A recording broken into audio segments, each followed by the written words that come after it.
2. 2, hello. Check 2. 2. 2, 2. Sibilance. Sibilance.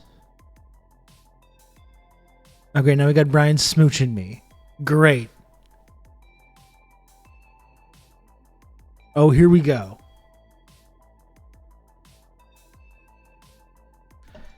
How's it going, pals? Chin chin, let's get this going.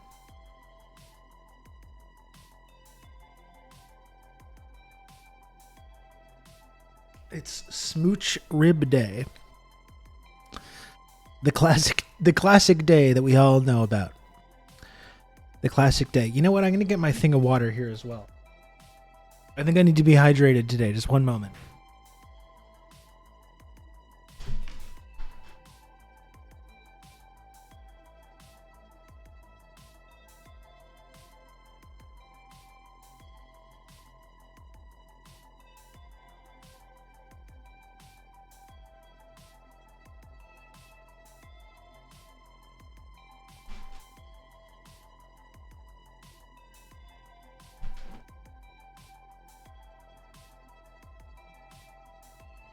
Cinco de Smucho. That's as we call it.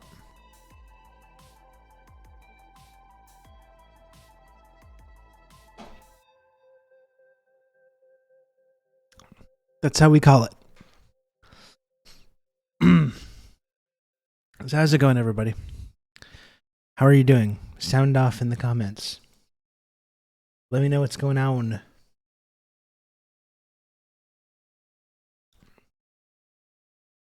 How are you feeling? Off work may have found the new PC. Oh, that's good.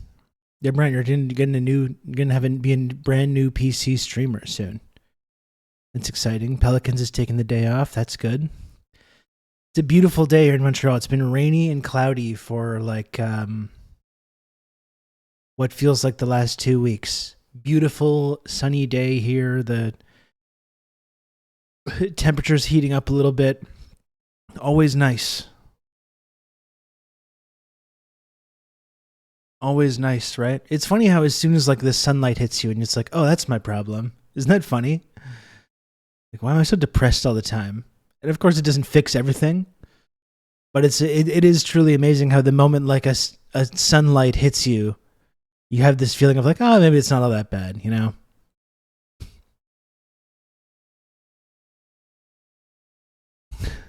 You know what I mean? That was the problem. Turns out I was missing that. You get to the whole winter period here where the sun sets at like 3:30 in the afternoon. You don't see the sun for fucking months at a time. It's like that 30 Days of Night vampire movie. Ms. Pelicans and I are headed up Mount Royal this afternoon. It's a good day for it. Good day for it. Tomorrow's going to be even better. In fact, if you don't mind, folks, I'm just going to open my window here. So it'll be my last little thing I have to do. I got my Coke and my apple and my water. I'm just going to open the window, get some breeze flowing in here, and then we're going to be ready to go.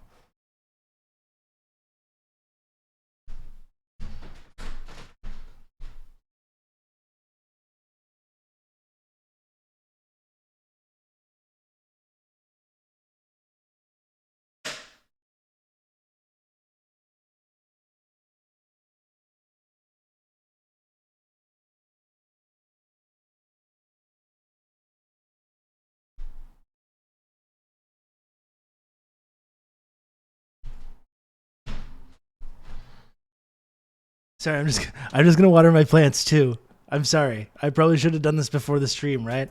I should have done it before the stream. I'm just gonna water my plants. 30 seconds. I'll be right there.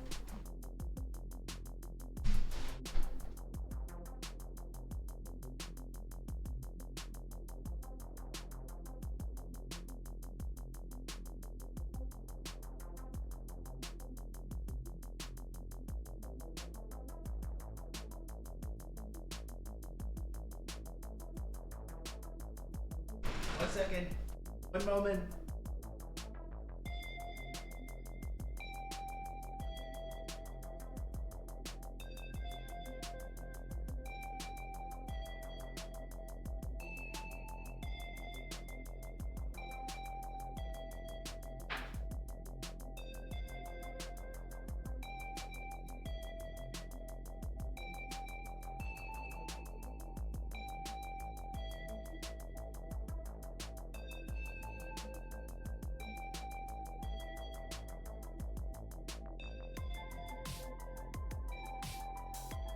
Second. There.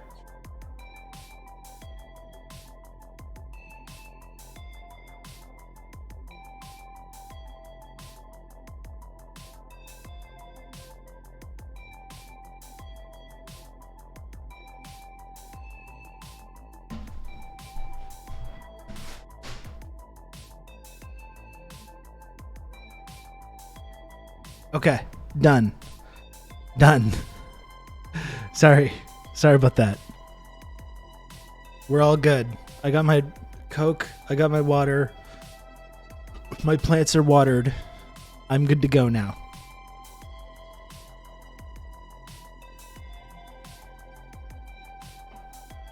It's true. Everyone water your plants, okay? Water your plants. Don't forget, they need it. They need you, okay? They need you.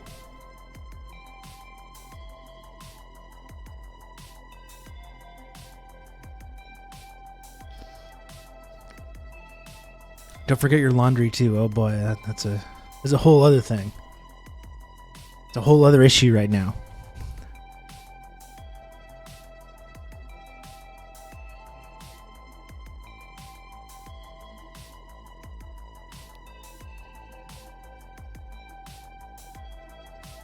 Diego, I would never dream of putting a Lenin bust behind me. It would be offensive. It would be offensive to all the victims of communism around the world. Billions of people have been murdered under this economic system. More people that have ever lived in humanity have been murdered under this economic system. And you think that I would celebrate that? That I would celebrate that with a Lenin bust or a Stalin book, or that I would log on here to twitch.tv to celebrate Karl Marx's birthday. This is some guy, Rob Russo, some leftist based in Canada. I was turned on to this sick individual, and I found this. Ambiguebot, thank you for the raid. Hello, Ambiguebot Raiders. Welcome in. Bring it in here. Hello, thank you for joining us. Thank you for joining us. I appreciate it. I'm Rob. Hello. Nice to meet you. How was your stream today, Ambiguebot? I was just talking about how I would never dream of defending vile figures like Lenin or Karl Marx. And in fact, today's stream title, where we talk about Karl Marx's birthday, really that was just a reminder for me to talk about all the terrible ways that this man has shaped society and the economy. That's the only reason I brought it up.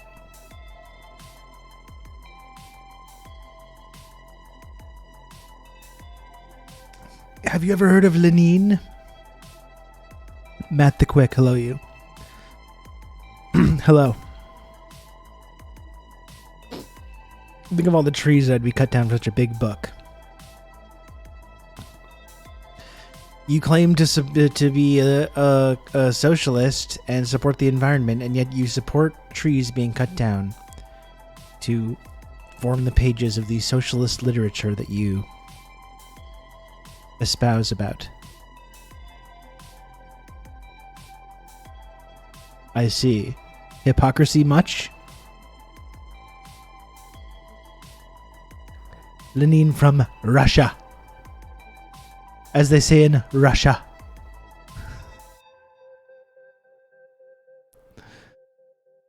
Literacy is authoritarian. I know. That's how they get you. That's how they force you to read pro-state propaganda. These serfs and peasants that were illiterate prior to these socialist revolutions, really they had it really good because they were completely ignorant of any of this stuff.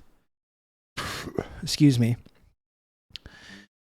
And these evil socialists teach people to read so they can take on this pro-state propaganda. Horrid.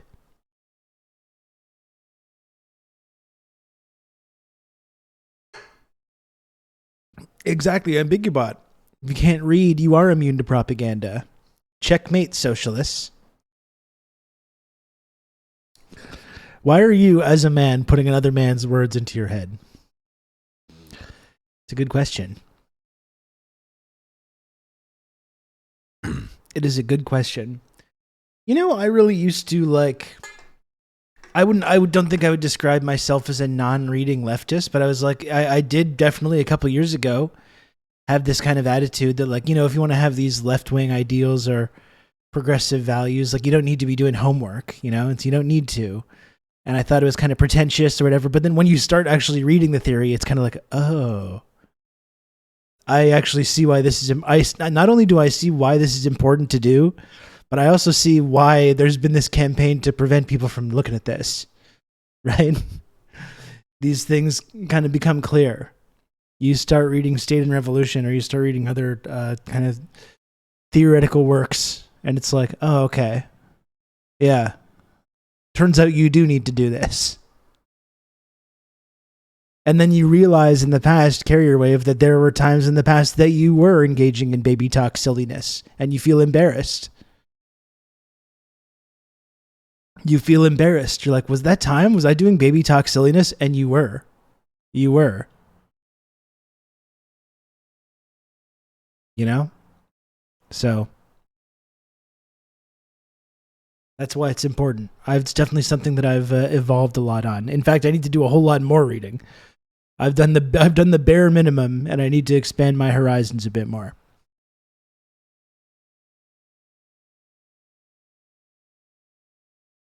Hello, lol, whatever, dog. What is up? Happy Friday to you.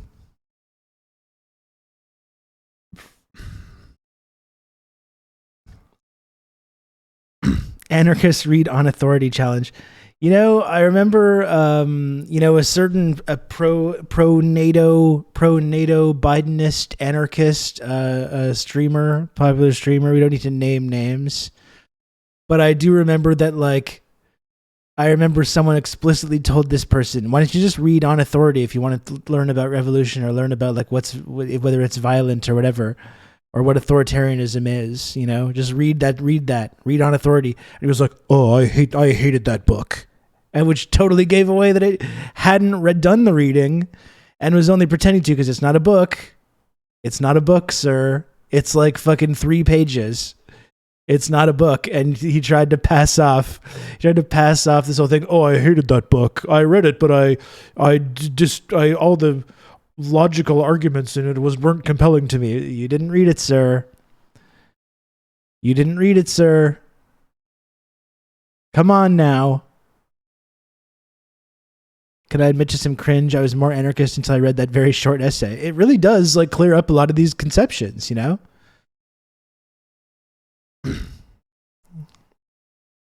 It really does.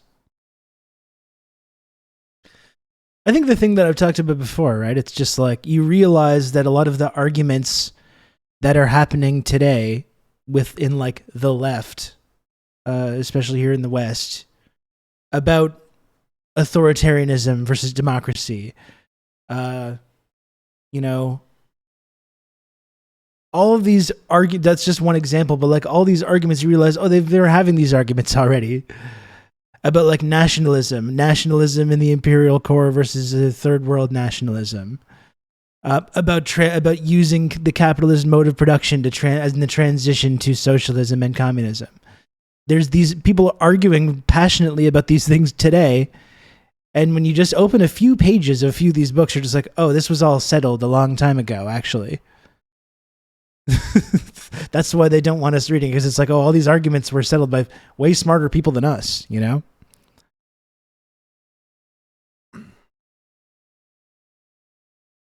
Anyway, I think I've gone into that spiel a number of times. I'm pretty sure everyone knows what my stance on this by this point.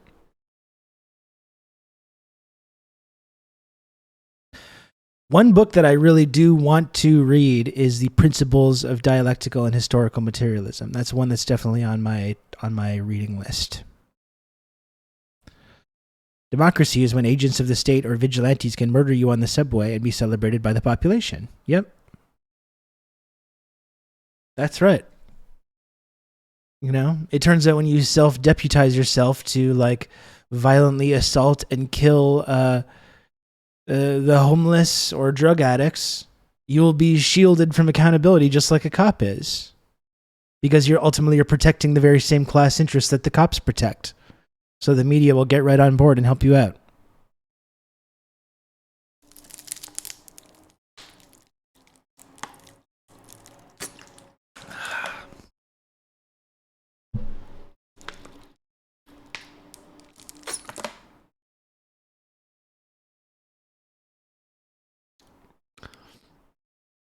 The white leftist saying they won't read Marx because he's white. That's good too. Yeah.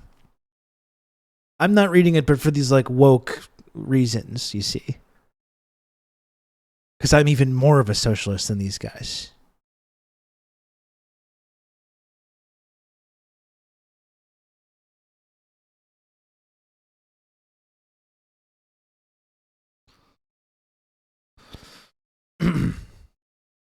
I really hate that even though I live in NYC, I first heard about that on Twitch, and I watch a lot of news, like even normie news, to know what they're saying. They've said all of like 2 sentences about Jordan. Yeah, and the sentences that they say about the guy who was killed are all like what his criminal record was. He had a criminal record. He had a bunch of prior violations. He had a bunch of prior arrests. That's what we hear about that.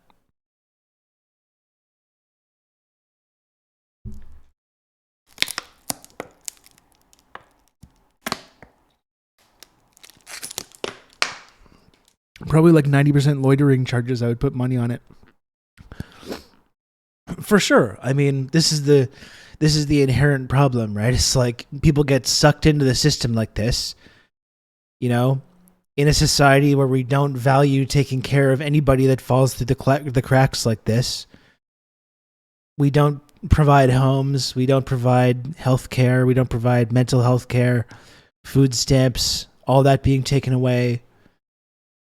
And then lo and behold, when people end up in that situation, there's this continual process of getting picked up by the system.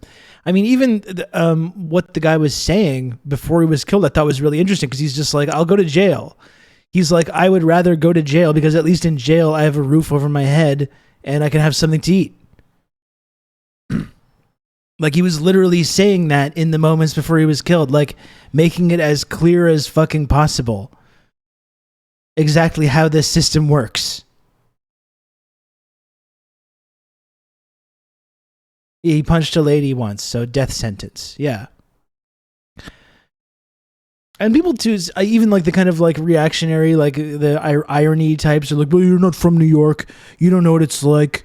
These people are on there and they're like, it's dangerous. And it's like, yeah, it's unfortunately in this system that is the case now, where these people who have nowhere to go, who still need to use these services, do make people very uncomfortable. Sometimes they are dangerous. Like, let's not even shy away from that. But that's still not like in any way approaching like an actual material analysis of what's going on, right? Why is that problem happening in the first place? That's the question. And do those people, even people that are dangerous, maybe even people that do make people very uncomfortable, did they deserve to be killed on the spot? I don't think so, personally. You know? Yeah, it's like, we know that it's like that. We know that it can be dangerous. We know that it can make people uncomfortable. We've all, if you live in a major city center, you've probably been in a situation where you're in a public space and there's someone that's going through something or experiencing some kind of crisis or homelessness or addiction that's shouting and yelling and making people uncomfortable. Yeah, we've all been in that. If you live in a major urban center, you've probably been in that situation. I know I have.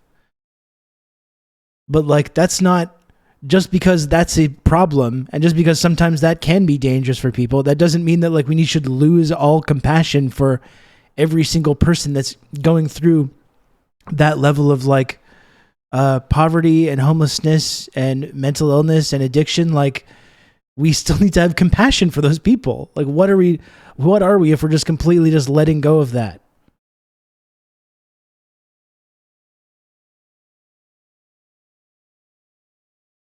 My reaction to being made uncomfortable in public is just to not wish death on people. Yeah, that's the ultimate reality. Is just that it's like it's. Do you think people should have is that an instant death penalty? Even people that are dangerous, you know? And I don't think this person was particularly dangerous. I guess he was saying some stuff that maybe made people nervous or anxious, but like, even people that are dangerous, do they deserve an instant death penalty?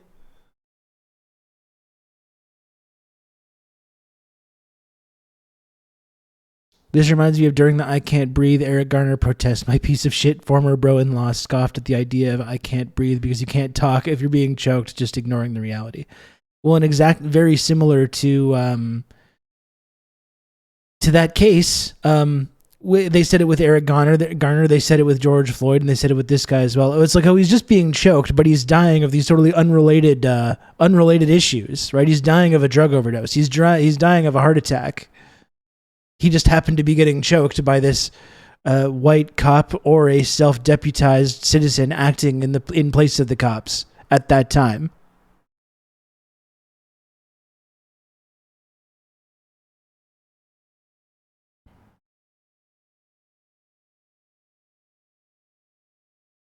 Weird how often people who get choked have heart attacks. It seems to be kind of a common trend.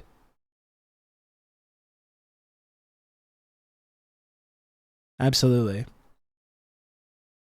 Disturbing story. And like, I talked about this on the podcast with Jordan last night, but the story in itself is disturbing, but I think the reaction from the press and from average people is even more disturbing.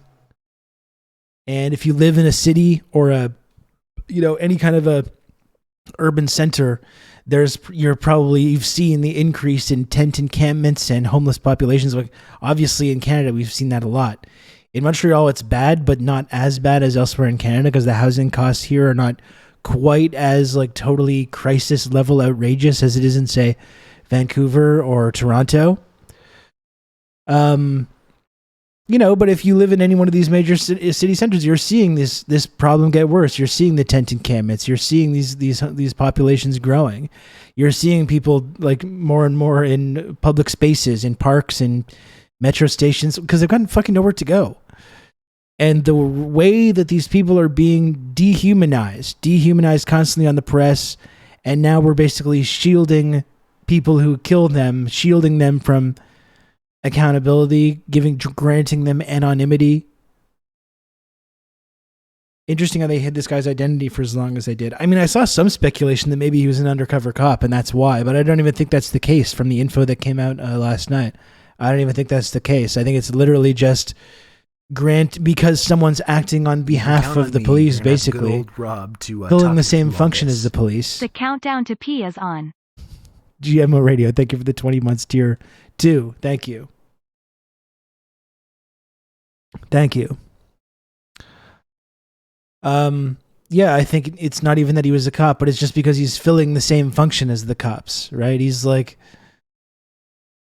self-deputizing himself to fill that same function, so he receives the same kind of cover from the press, the same kind of anonymity. And Pepe the Dwarf, like, all of this is why housing first is the answer, right? There's no clear-cut overnight things that we can do that are just going to instantly alleviate all these like really serious social problems, but like housing first is just the way to go, you know? And I say that to reactionary conservatives, to NIMBY type liberals. Like, if you're tired of having people experiencing homelessness or addiction or mental health problems taking up public spaces, well, it's like you got to put them in homes. This is the problem, right? It costs more, as we've talked about many, many times, it costs more to lock these folks up in Rikers Island or wherever else than it does to just put them in an apartment. And not like, oh, we'll give you a home as long as you jump through all these bureaucratic hoops, prove to us that you don't have addiction, prove to us that you don't have mental health problems. No, just put them into a fucking home and then work on those problems after, once they got a roof over their head. You know? It's such a disturbing situation because people just have nowhere to go. People have nowhere to go. So of course they're going to be in public spaces. Oh, they're pissing all over the sidewalk. They're pissing in the parks. Where the fuck are they supposed to piss? They're human beings. Guess what? We have to use the bathroom. Where are they supposed to go? Yeah, apply for 45 jobs a week. I'm sure you're going to get hired in no time. Like person who has not had a place to live for 8 months and is like an addict or has mental health problems. I'm sure you're going to get hired at Starbucks in fucking no time. And we'll go ahead and put you into housing.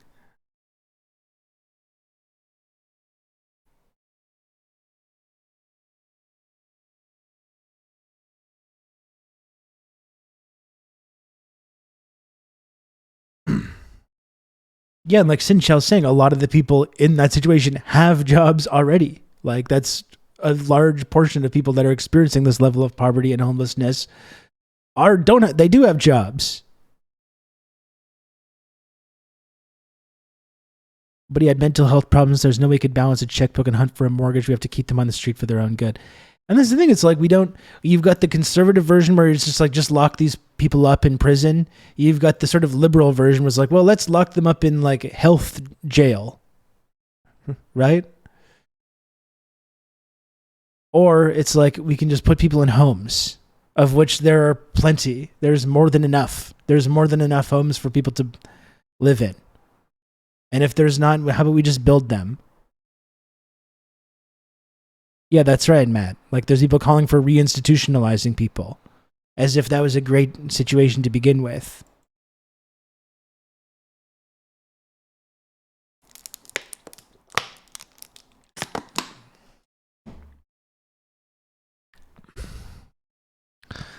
I don't know. It's really, I think, sick how we see this process of dehumanization.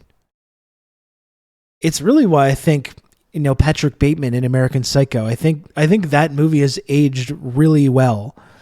Because, Patrick Bateman in American Psycho, he's not this like Reaganite conservative. Maybe he's a Reaganite. I don't know. It's not clear who he votes for. But he talks about like social justice. He's at the dinner with all his buddies. Why don't we cool it with the anti-Semitic remarks? And he's like talking about we need to feed the hungry and fix the ozone layer. And he's saying all these progressive things. And then he's literally just going out and like stabbing homeless people at night. Like that's like the average liberal to this day.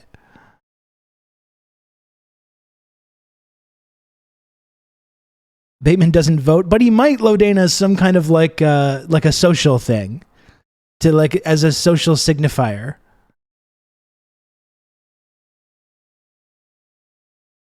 I could see that. He definitely espouses the language, right?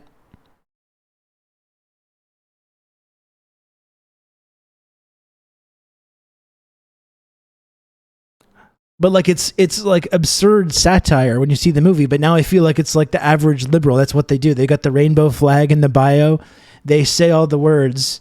And then the way that they talk about the homeless is like no fucking different. It's no different than that. They just view these people as being like subhuman. Why don't you get a job?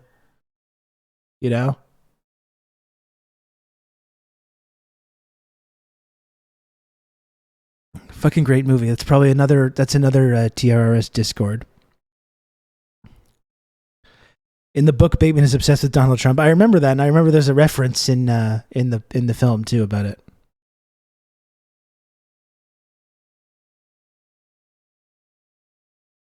The book grossed me out as well. I think that's one situation where the movie was, I think, improved significantly by being directed and by a woman and giving it that kind of satire. In the book, I felt like the book is like devoid of satire almost. It's just like a kind of sicko writer thinking up like, let's think of the most horrifying thing I can just possibly imagine and just write that down. Like that seemed to be all the thought that was put into it. In the movie, there's actually like satire and it's interesting and funny.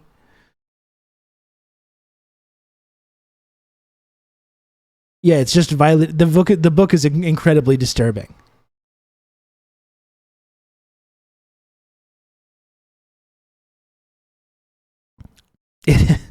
Yeah, the Starship Troopers effect. It's the curse of the Protestant work ethic. Poverty and debt is a personal moral failing. Yeah, and it's like that's the rugged individualism that we preach, in our culture.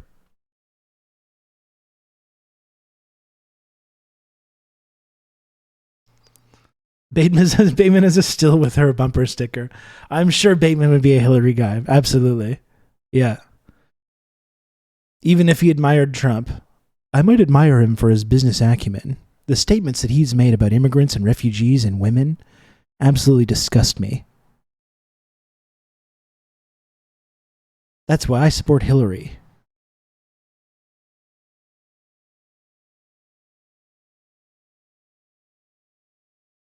That's what he would have been saying in 2016.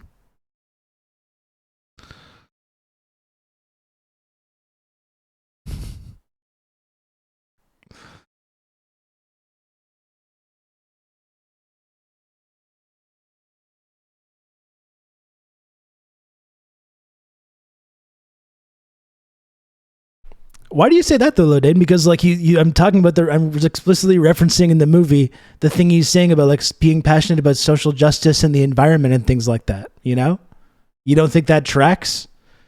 You don't think that he would vote for like neoliberal Democrats as part of these like Wall Street social circles that he's on? He wouldn't support Trump. He's all talking about all these powerful social justice issues.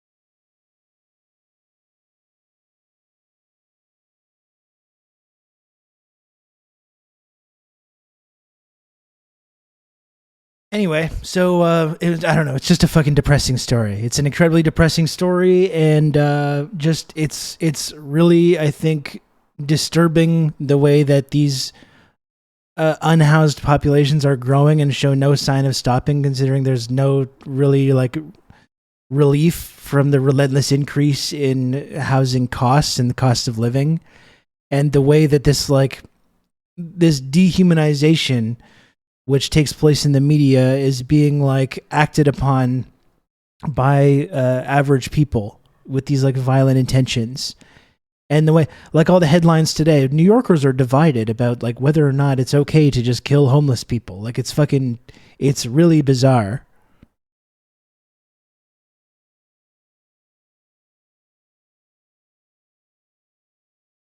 And just seems like something that's going to get worse before it gets better.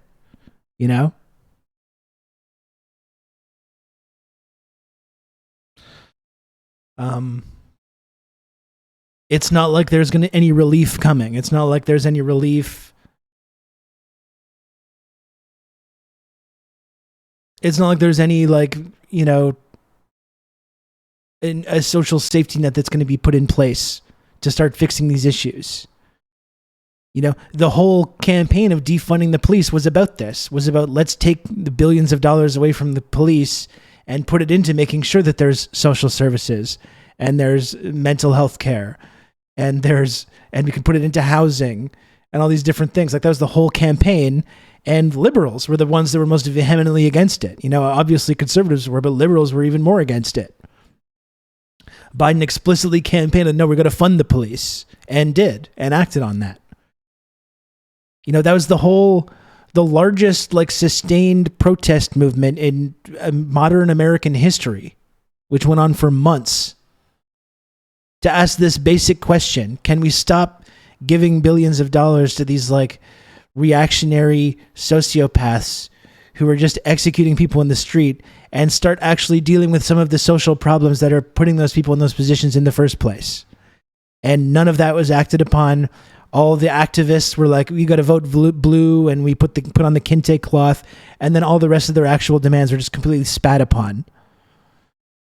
So it's not like that's going to be changing anytime soon. It's not like let's implement a social safety net. Let's give people housing. Let's make sure people have mental health care.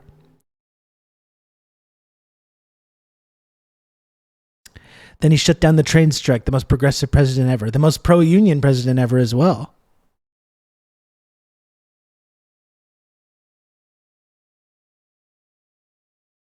In Boston, they took 1/3 of cops' overtime pay and gave it to social programs for cops. Wonderful.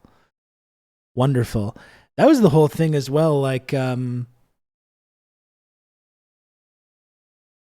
the arguments being made yesterday, well, you wanted to defund the police. This is what happens. There's not enough police, and then citizens have to take take matters into their own hands, take the law into their own hands. And it's like, no police have been defunded. Certainly not the NYPD. They've even put more NYPD into the subway system. So that is not something that is happening. It is disheartening when the solutions aren't difficult. I know. If you don't like the police, we'll just get a bunch of brown shirts. Yeah, fucking great.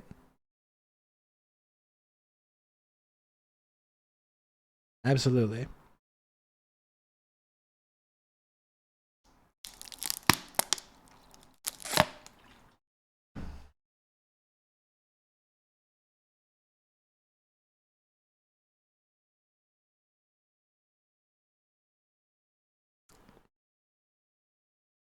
Well, O'Dane, that's the thing. I don't really like Bret Easton Ellis that much. I don't doubt that he would say that, but I think there's a difference between film Bateman and book Bateman. Let's just say that.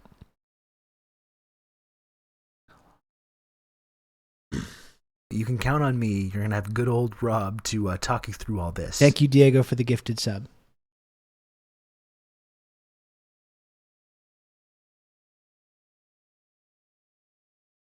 You can count on me. You're gonna have good old Rob to talk you through all this. And what's this now? For 2 gifted subs, Diego, thank you. Oh boy, Diego. 6 gifted subs away from... I don't know if you want me to call attention to this, Diego. I really don't. But 6 gifted subs away from a absurdly large number of gifted subs in this channel, which is something that I will appreciate literally forever. Thank you, Diego.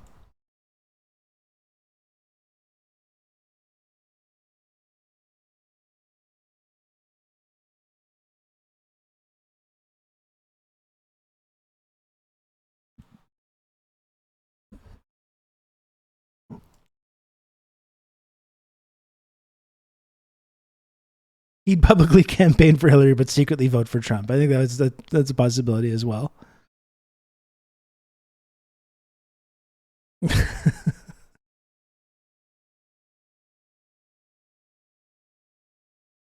It'd be funny if we found out that eventually that Diego was actually Putin. Imagine if Diego was secretly Putler this whole time. Rips the mask off like a fucking episode of Scooby-Doo.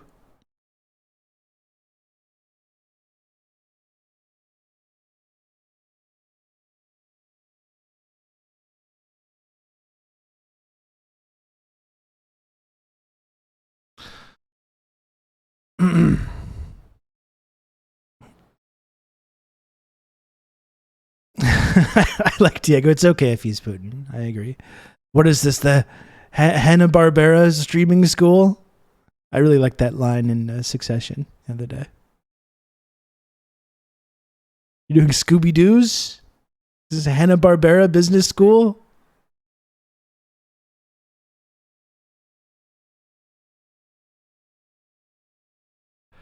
That was great.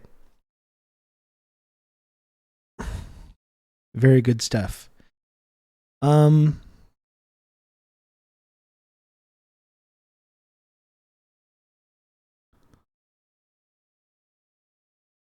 you know what?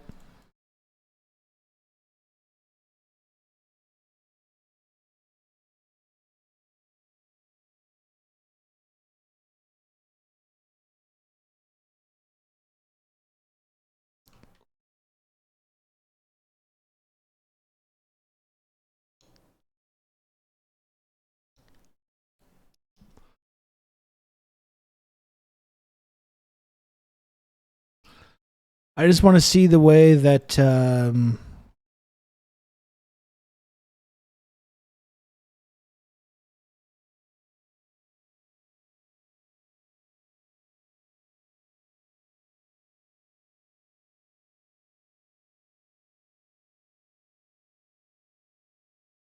I just wanted to find this clip. There's a clip of like police in the subway today who again protected this guy, protected his name,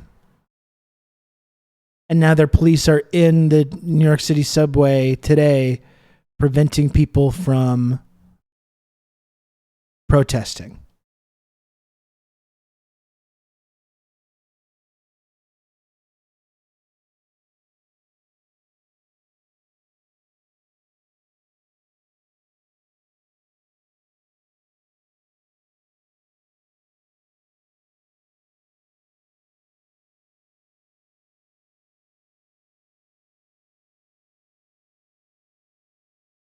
Let me see if I can find the clip.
So, they get a budget the size of like a small country, the NYPD. They get more resources to go into subways.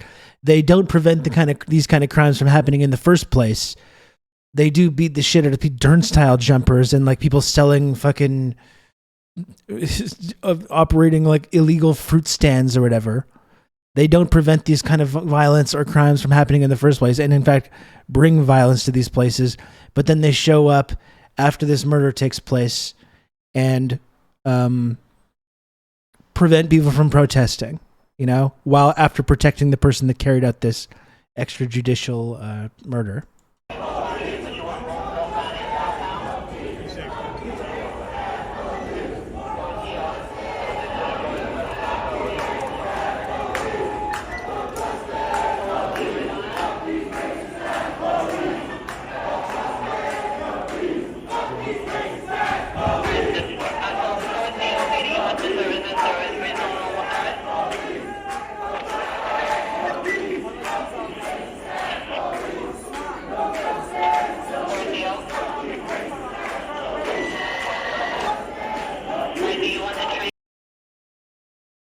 So you see the function of the police and like what these multi-billion-dollar budgets are actually going to.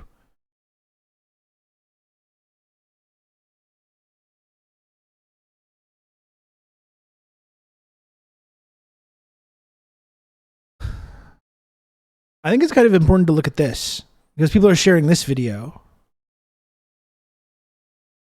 I don't know if there's confirmation that it's the same guy. It might be.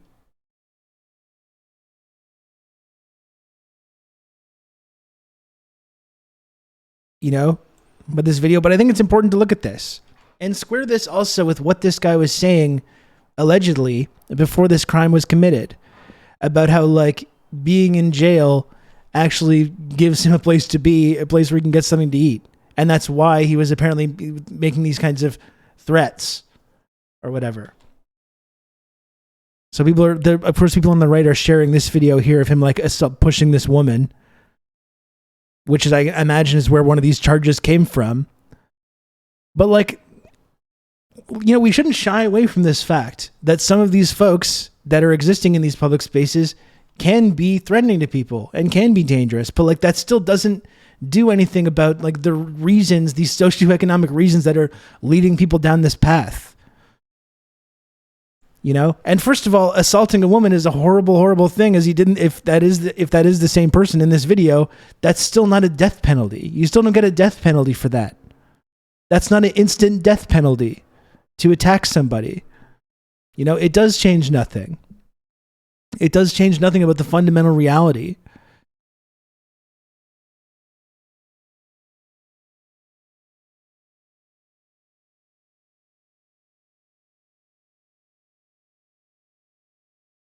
In Baltimore, we have 1/3 of the force over 6 figures from OT. I'm sure NYPD are hitting 200K easily. And a lot of those folks as well has been documented as well.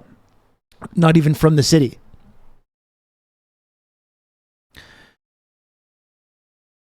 But for everyone, that reactionary changes everything and makes it all to plan. Well, that's it. People have been sharing this kind of video and then saying that, like, well, the guy, now this person that put this guy in a chokehold, he was this good Samaritan that was trying to protect people. You know, and suggesting that it's okay, and like implicitly making the suggestion that it's okay what happened to him. But again, if you're homeless, addicted, have mental health problems, and there's no fucking resources for you. I know people have convinced themselves that people can just like walk into some government Democrat office somewhere and just instantly get whatever you want, food stamps or housing, or you live this like great life where everything's handed to you. But like that is not the reality. And people that are this fucking desperate, that do act violently and aggressive in some cases, and like in this case seems to be an example of someone that like realizes correctly that they're going to at least have a roof over their head and get a meal every day if they are in prison. You know, and that's, if what people are reporting about what he was saying prior to this attack were correct, that's exactly what he was saying. This is exactly the like threatening language that he was using. I work in housing resources, and you're absolutely correct. These people have no recourse when it comes down to it. Only a select few. Oh, let me see if... Did anyone see the video? There's like a TikTok video of a guy that goes up and yells at this homeless guy living on the street. Like basically this homeless guy in his like makeshift living room. I thought that was really instructive as well.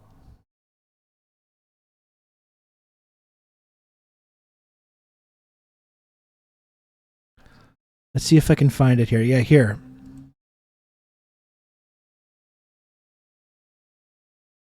Like, this is so instructive how we think about these unhoused people.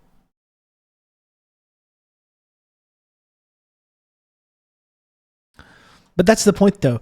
I'm not even saying that some people in these situations, they're not saints, you know? Some people are intimidating. Some people are violent. Some people, you can describe them as being dangerous. But number one, is that an instant death penalty? Is it an instant death penalty? And number two, we have to look at the fact that there's no fucking resources for any of these folks to get them out of these public spaces and get them help. Like, that's what they need. And there's no one really advocating for that. And the people that do advocate for it are shouted down by the very people that absorb the energy of these social movements so they can win elections.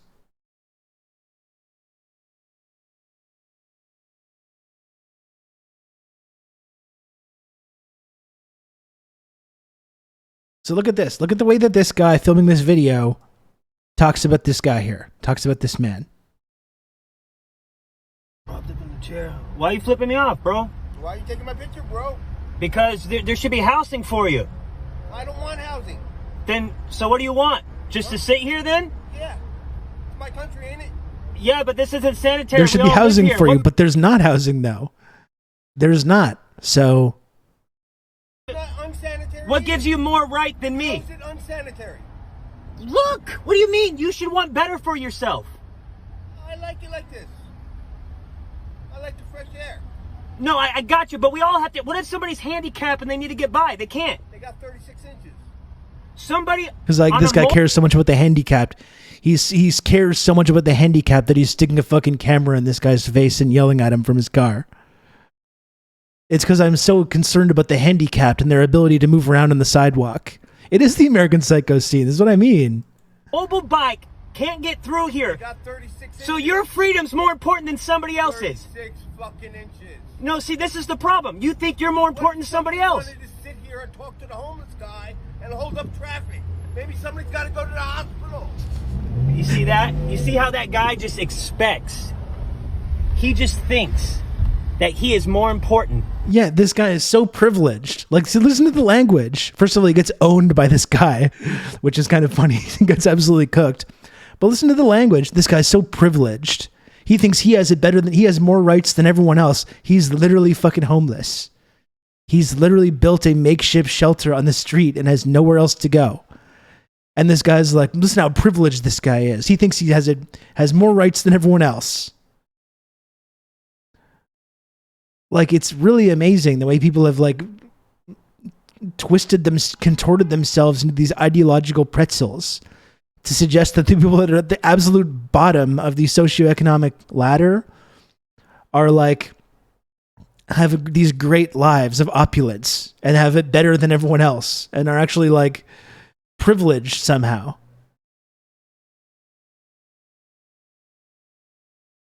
And yeah, it's because I care so much about the disabled people, the ability of disabled people to use the sidewalk. This homeless man is privileged and oppressing me. He has more rights than I do. This guy who's living on the sidewalk. You know? It's really disturbing, I think, the way this kind of rhetoric has become so normalized. It is an inversion of reality. Exactly. It's like imagining the people at the absolute bottom of the fucking totem pole. The absolute bottom of the socioeconomic ladder are the ones that have privilege.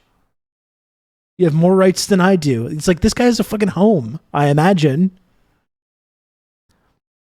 The carceral mentality. That's what I mean. It's cop nation.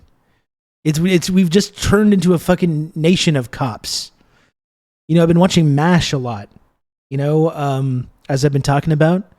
And on MASH, there's that character, Major Frank Burns, who is like he's the heel of the show. And what's Frank Burns? He's a reactionary. He's a conservative. He's an imperialist. He's racist, you know?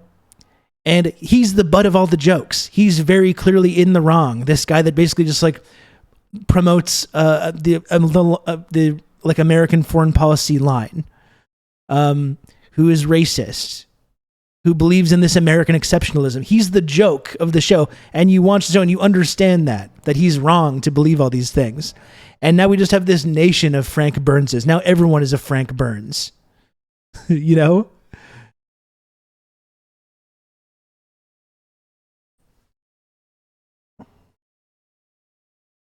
Like, I watched that clip the other day when he was talking about Taiwan and Chiang Kai-shek and stuff like that. Now that's just like what everyone believes.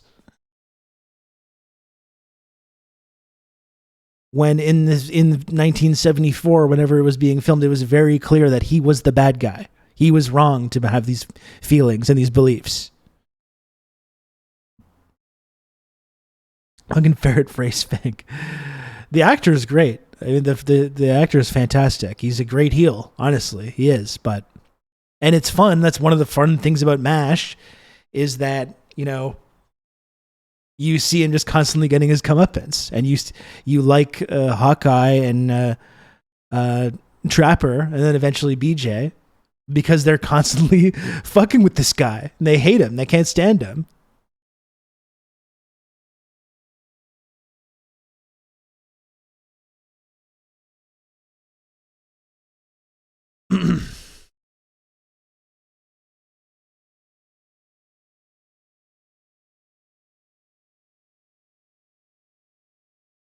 I did think this was just like really instructive, though, this clip about a lot of this stuff, the way that this guy was talking about it. Look at this. Look at the privilege this guy has. He thinks he has more rights than everyone else. To a homeless guy living in a makeshift shelter on the sidewalk, he's got more rights than everyone else.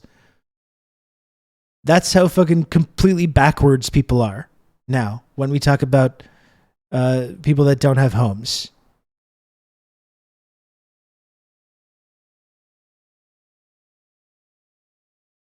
I like Colonel Potter as well, Lodane. I wasn't expecting to like him that much, especially after Henry Blake left the show. But he did big shoes to fill. Big shoes. Big shoes. Big shoes. And he managed to do it.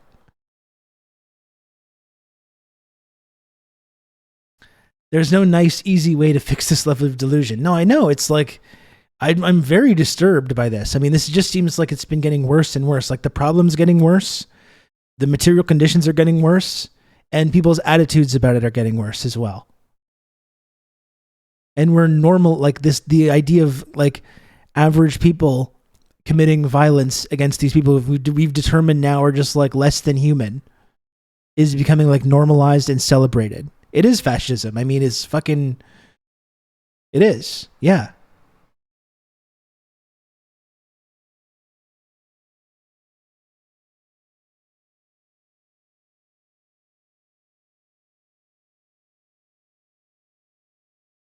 Gulag for this guy. Well, that's what I mean. It's like, look at some of this stuff. Look at the ways people are reacting to the Jordan Neely thing, and say, oh yeah, we can just have a socialist revolution in our society. Oh yeah, no problem. Without a cultural revolution, you know? You're going to look at that and say we don't need a cultural revolution in this society?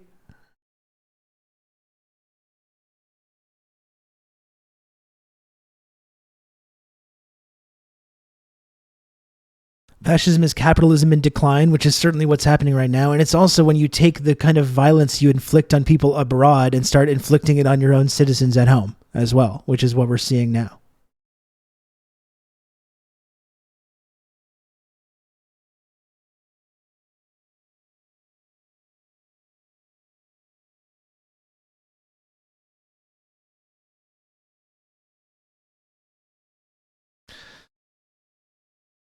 Yeah, I mean, I'm pretty cynical as well, Carrier Wave, frankly, as you know. I mean, it's why I talk about China a lot and why I talk about BRICS and multipolarity and multilateralism a lot, because that's the thing that makes me feel like we're not completely fucked. Like maybe our own society is just headed for further decline, but that's the thing that makes me feel kind of optimistic. That's why I talk about it a lot.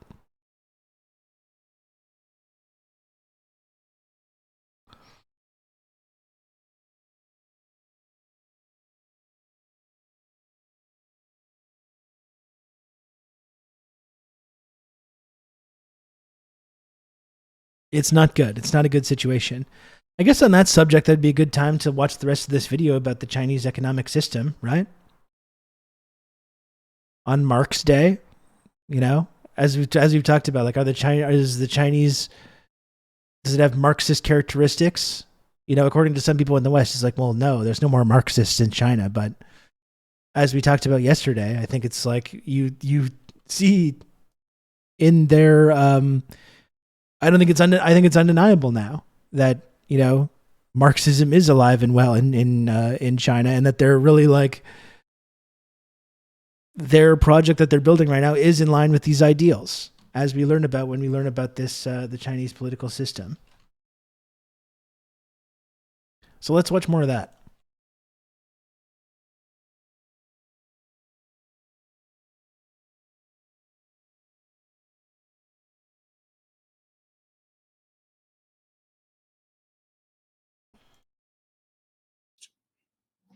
And speaking of that, I like you Let's said do earlier, that. I don't want to make everything about the individual leadership, right? Because saying that, you know, China was simply completely ruled by Deng in one moment and now it's completely ruled by Xi, I mean, that obviously is a gross simplification. We're talking about a communist party, the Communist Party of China, that has 90 million members, a very advanced state apparatus with 90 many different million. forms of local governance. And in fact, 90 million members. No, but I think I know better. I'm a Western leftist, and I think I know better than these 90 million Chinese communists. You know, Marxism in China, well, no, it's just gone now. It's just all state capitalism now. It's just the height of chauvinism. More autonomy for a lot of different regions than, in fact, in many Western so-called democracies. So it's a very complex system. But all of that said, how crucial do you think the leadership of Xi has been in this new direction that you're talking about, and reasserting the socialist direction? Clearly, that's been something Big that numbers. Xi has been emphasizing for the past decade. Do you think that, in that sense, that he has been an absolutely critical figure in the history of Chinese socialism? He was certainly the person, the general secretary the party needed. But I'd also emphasize it was also the central committee that the country and the party needed, in that All of these things are things that come from the Central Committee and deliberated in the Central Committee through its meetings, plenary meetings and Politburo meetings, and so on.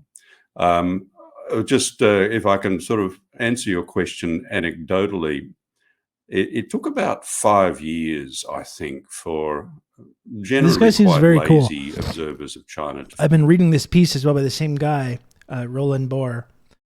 The Unbearable Romanticism of Western Marxism. Someone linked that to me in the chat the other day. This guy seems very solid. It is a very ironic last name. I agree. Yeah. Figure out that Xi Jinping and the Communist Party were absolutely serious about Marxism.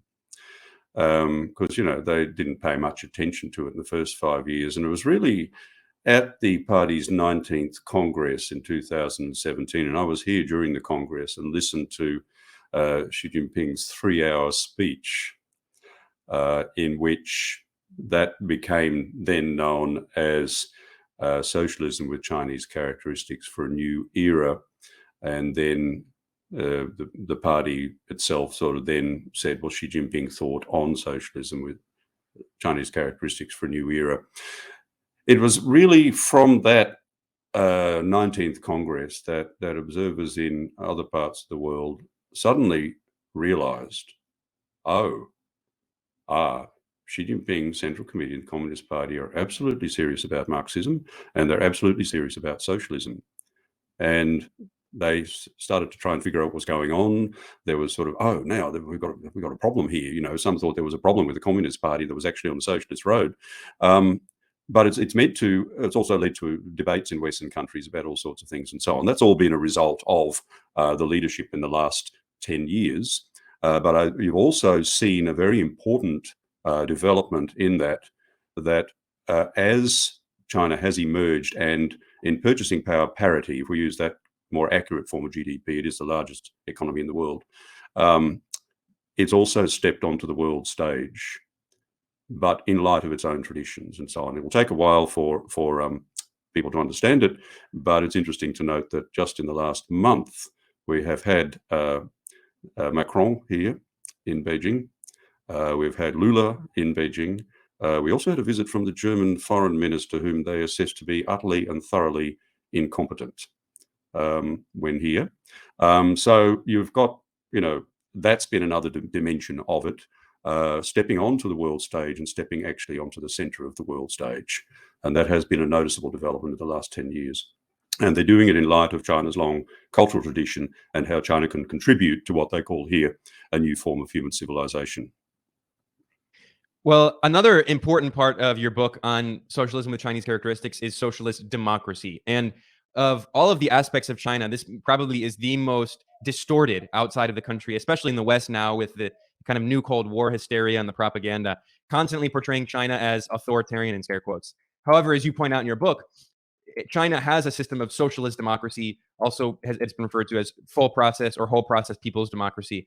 And you stress that there are 7 different components of Chinese socialist democracy: electoral democracy, which would surprise a lot of people, consultative democracy, grassroots democracy, minority nationalities policy, rule of law, leadership of the Communist Party, and human rights. Now, in terms of electoral democracy, you point out, and this would surprise many Western critics of China, you point out that, in Western bourgeois capitalist so-called democracies, electoral democracy is the only thing that's actually considered democratic.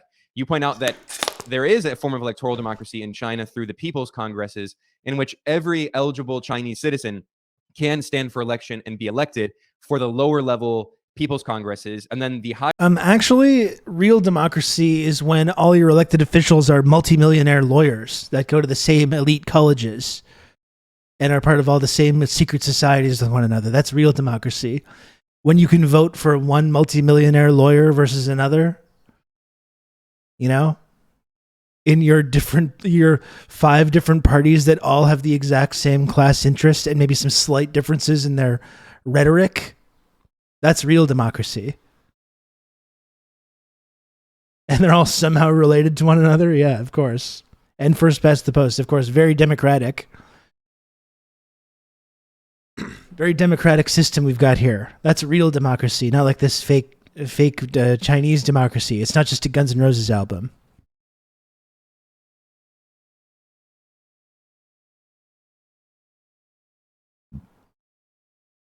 That album was really not good, by the way. It really wasn't. It was not worth the wait. I don't remember one track from that album that was remotely memorable or interesting in any way.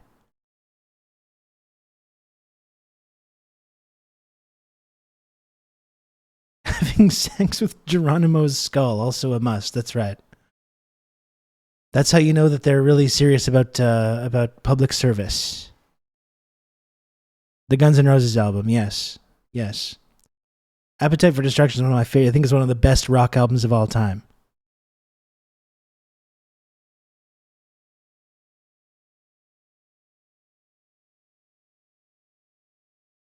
What's the baby talk you're talking about today? I mean, it's just really what the baby talk silliness is really when you're thinking without class analysis, right? As Michael Parenti teaches us.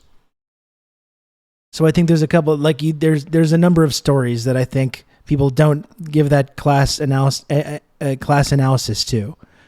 You got the murder of Jordan Neely in New York City, and you've got people, Western leftists, that tell us that China's not socialist enough for them. Both of these are examples of baby talk silliness.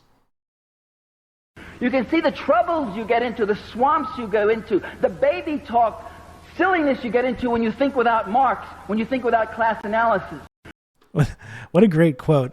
Because when I heard, we've listened to that quote, we've watched that speech a number of times, and then when you see baby talk silliness, it's like you do the Leo meme. They're doing it.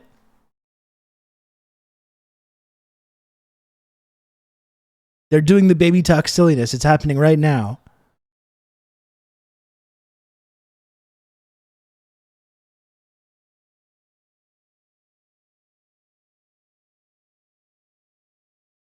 Yeah, I just read Black Shirts and Reds, and he was very critical of China in '97. I would think he has come around a lot more since then.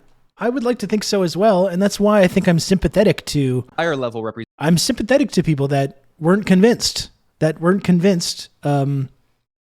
about China's interest in actually building socialism or using Marx in this way. I understand that after the opening up of the economy, and in the 90s, when it seemed like they were just basically going to be a loyal client state, and after they helped basically invent neoliberalism in the 80s, right? And make some billions of dollars for some very powerful Western neoliberals. I understand why people were skeptical about it. What I don't understand is still being skeptical now when you have the previous 10 years to look at.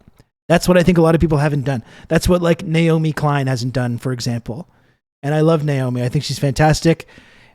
Big figure in terms of my political journey or whatever. I think has an important thinker, but someone who's still her thinking is stuck when it comes to China. Her thinking is stuck in the 1990s, and that's why no matter what books you've read or written, and I think disaster capitalism has been a really important sort of analytical tool, but when you don't have the Marx, you still have even if you're an author, even if you're an important person in the sort of Western leftist movement, you end up talking with baby talk silliness because you don't have the Marx. You don't have the Marxist analysis. There's a lot of Western leftists whose heads are still stuck in the 90s when it comes to this. The Shock Doctrine, that's the book, of course, which I think is a fantastic book. Yeah, no, absolutely, Johnny. Seriously. And that's why, even though I disagree with Naomi on this, I've talked to her before on my podcast and in a few other places. I appreciate Naomi Klein a lot. I think Shock Doctrine is a really important book for people to read. But when it comes to this, her, unfortunately, as well as a lot of Canadian leftists that she kind of is part of this project with, like her husband, Avi Lewis, certain others that are in that kind of movement, I think their thinking really has not progressed beyond the mid-90s when it comes to this.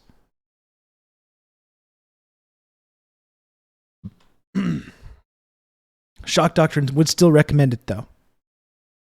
Representatives are elected from the lower level people's congresses, and it goes up from there. So that's one element of the socialist democracy in China. And by the way, for Western critics of China, they always say, the party state. And yes, the Communist Party of China is the leadership in China, but there actually are other parties as well. So maybe you can talk about all of the aspects that make up this complex system of socialist democracy or whole process people's democracy in China? Yeah, it's I think it's something that people say in used to a kind of Western style capitalist democracy, where it's a focus on elections between political parties that seem to be different but end up not being that different at all from one another, and that in that context everything is a political football. It's tossed back and forth, and with election cycles, it leads to short-termism and so on, as it's sometimes called. It's one-day democracy. People get to vote every 3 or 4 or 5 years, and then that's it. You've got no role to play in it whatsoever. I want to emphasize that politicized form, and it's very difficult for those who have grown up in a Western country to get used to understand how much that politicization influences the way people look at the world. And by politicization, I mean antagonistic relations on all sorts of issues, whether it's public transport, health, economic policy, you name it. It's very antagonistic. And it means that people who can play that antagonistic political game can get elected, as long as they... Sorry, I'm going to celebrate Marx's B-Day with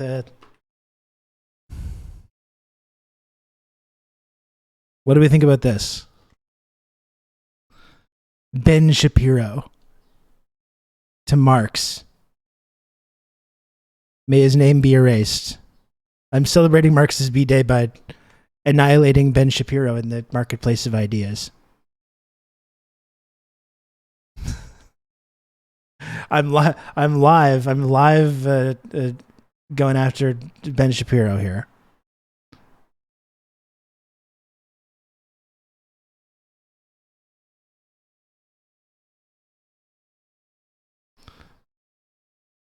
Have a well-heeled propaganda machine behind them. What happens when you have elections in a country like China, which are not antagonistic in that way? Marx already pointed this out in his notes on Bakunin. He said you'd have a form of depoliticized elections. Now, what does that mean? It means that you would have elections where it's not antagonistic between candidates, but it's based on their competence and experience. Now, what an interesting concept. I think it would be common sense that someone would be elected who was the most competent and experienced person for that position. Now, that's how it works in a Chinese situation. Of course, it takes education of the population and get people used to this kind of thing, but there's very robust public sessions where they analyze candidates' achievements and competencies, and so on. And then when it comes around for election to the local people's congresses in countryside, in city regions, in et cetera, people are elected on the basis of competence and experience. Now, what a concept. As far as I'm concerned, that makes a lot of sense, because then you end up with people who actually can do the job. And then when time for re-election comes up, they're assessed on whether they have actually done the job properly or not. And if not, they're not re-elected. If they're re-elected. So that's how the electoral system works. It's depoliticized. It's based on competence. Hillary did have experience being a huge piece of shit. What's the role of the other political parties? There's 8 other political parties, but there's also other groups. There's also religious groups. There's representatives from Islam, Buddhism, Christianity, and so on. Their role is a heavily engaged consultative process. And when you speak of consultative democracy and electoral democracy, they're integrated and interrelate in so many ways. But these are institutionalized in the People's Political Consultative Conferences. And every single piece of legislation has to go through that for extensive consultation, suggestion, debate, et cetera, et cetera, et cetera. So that's how the function of the other political parties works. It's not an antagonistic system in that respect. It's based on, as I said before, competence, experience, but also consultation plays a massive role in all sorts of ways. Just one small example to add to that. There's many other components to it, I guess. But since I didn't mention this in the book, but I have actually paid attention to it since. There's been a more recent development in what they call legislative contact points. And at the National People's Congress earlier this year, these were all sort of formalized through pieces of legislation themselves, but they were under trial period. And that's what they'll do with these things. They'll go into trial for a while, test them out, see what can be fixed before deciding how to move forward. How do these work? Okay, so they have a number of levels of contact points. The key ones are the grassroots contact points all across the country, where there are 2 basic features of these. One is where proposals for legislation can first be put forward, and the other one, relatedly, is, of course, for consultation on drafts of legislation. So you've also got this element of the democratic process. The legislation is something that, put it this way, it comes from the people, and then once it's legislated, goes to the people. But if people can see that there's a piece of legislation that's come up from an initial suggestion from a contact point, it's worked its way through the system, it's been debated, it's been enhanced, drafts have been put forward, sent back, and so on and so forth, and it becomes a piece of legislation at the National People's Congress, people are obviously going to own that, because they can see that it's a suggestion that's actually come from the bottom up, if we use that term. So that's another feature of the democratic process that takes place in China, apart from all the others. Yeah, I should point out that there was a study done by basically a Western NATO-backed group, Alliance of Democracies, which is run by the former Secretary General of NATO, Anders Fogh Rasmussen. And they did a study looking at countries around the world and their population's perception of whether or not their country is democratic. And they found that in the United States, only 49% of people consider the government to be democratic, which I'm surprised it's even that high. In France, only 47% of people consider the government to be democratic. In China, it was the highest rate in the entire world. It was 83%. And in Vietnam, it was also the second highest rate in the world, very high. So that might surprise a lot of Western critics of these countries, but it shows that these systems of socialist democracy are actually more democratic than the capitalist so-called, democracies in the West. I'm not surprised. Which is always why I think the idea of like democratic socialism is always kind of a weird and reactionary framing of what socialism is. As you can see, in these socialist countries that integrate Marx into their development, into their economic planning, into their society, the actual people, even though they aren't Western liberal democracies, but the people there view it as being pretty fucking democratic. And when you're in the West, in America, and you say, no, I'm a democratic socialist, not like one of these Chinese or Vietnamese or Cuban socialist parties, but more like Scandinavia, right? It's really kind of like giving the game away, isn't it? This is not like that scary socialism. This is the real democratic socialism that people like. People seem to like the regular, the real thing. The people seem to like that quite a bit. Surprise at all, but obviously, Anders Fogh Rasmussen's group might be a bit surprised. Maybe they'll have to change their criteria to change the results in the next round. But the important thing, obviously, is that the people in China and Vietnam, for example, see it that way, and that's a lot of people. And they're certainly not stupid about these sorts of things. I mean, this actually raises another question that's come to the fore more recently. It was actually with Xi Jinping's speech on whole process people's democracy, because often the emphasis is that countries take different political forms, depending upon their histories, their cultural traditions, and so on. And the saying, only the wearer knows if the shoe fits.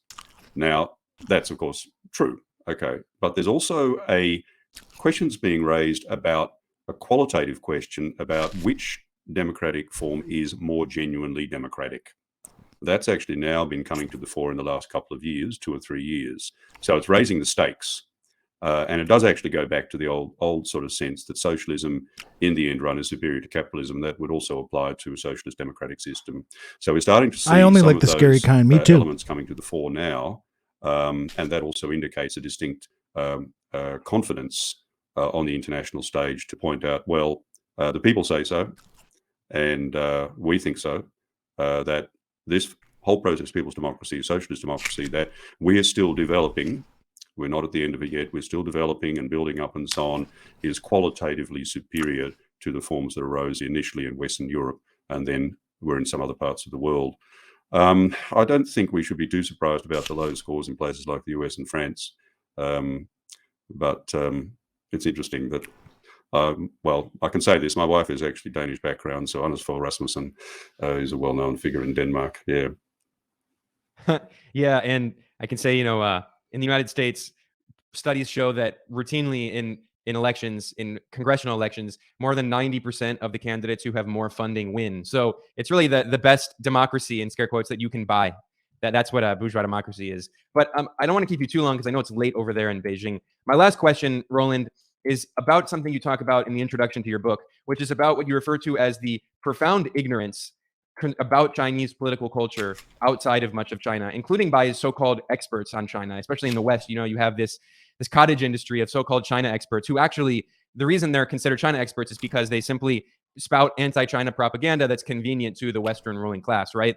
Gordon Shang is considered a China expert after having claimed for decades that China's one day away from collapsing. But anyway, the point is that you wrote in your book that many non-Chinese scholars do not have access to these sophisticated debates that have gone on in China since they are unable to read Chinese sources. Now, you've been visiting and living in China for 16 years. You speak Chinese. You teach at Renmin University. So you're very well aware of this political debate that goes on in China. Can we conclude talking about the vibrant political culture and debate inside China and how there are differences and there are different views that go along with this country that is 1.4 billion people, and yet in the West we just see this presentation as if China is some authoritarian monolith. Yeah. I simply can't see how anyone would believe that somehow 1.4 billion people all would be told what to say and not say anything else. I mean, it's an extremely vibrant situation. People are very vocal at all sorts of levels about things. And, whether it's a local issue about a building permit or something like that hasn't gone through the proper processes, to debates on the massive questions that go on. Give you an example. I'm working on a new project now, which is on the history of Marxist philosophy in China since 1978, because there's simply, to my knowledge, nothing available in English or any other Western language on that question. And they've gone through phases of huge debates about all sorts of things. So the debate in the 80s, for example, what's the criterion of truth? And the various positions were put forward on this until it was sort of came to the point where practice is the basis of the criterion of truth. But that took about 10 years of furious debate between people about different approaches to that question. The other question on development of rule of law in the 80s as well was how to understand a socialist rule of law as it was being developed. And there were various proposals put forward with that.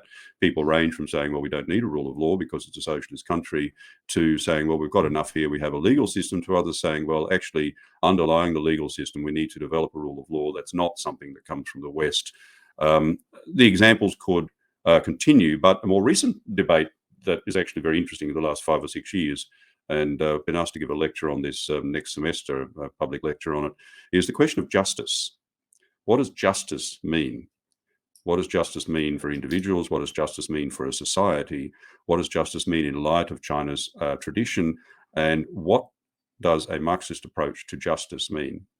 All these sorts of questions are still a hot topic, as they say here, with people sort of writing pieces emphasizing different perspectives on the question of justice and how justice actually works internationally. How does justice work between countries internationally so that it works properly? So these are quite substantive questions. It sounds like an abstract concept, but it actually has very concrete outcomes in light of global developments. Well, I do want to let you go to sleep because I know it's very late for you in Beijing. I want to thank you, Roland Boer. We were speaking with a professor at Renmin University. He has been living and visiting China now for 16 years, originally from Australia. And Roland is the author of several books, including, today we were discussing his 2021 book, Socialism with Chinese Characteristics, A Guide for Foreigners. In 2023, this year, he also published a book called Socialism in Power, on the history and theory of socialist governance. And he has several other books and many articles and book chapters. Maybe, Roland, I can bring you back sometime to talk about your latest book. As we wrap up here, maybe are there Roland any can final come talk to thoughts us that you want to sometime. share? That'd And be maybe fun. If people who want to find more of your research, maybe you can provide a link or a way people can read. That was great stuff. Here, I'm going to copy the link to the video here and throw it in the chat in case anyone wants to. And you should, of course, subscribe to Ben Norton's YouTube channel, Geopolitical Economy Report. Has been a really vital resource for us, definitely. So I encourage people to subscribe to that. That is very good stuff. What else do we got? I'm kind of in like a video watching mood. I feel like this. I like this vibe of relaxing and watching videos. It's very much a substitute teacher. Remember, I will be,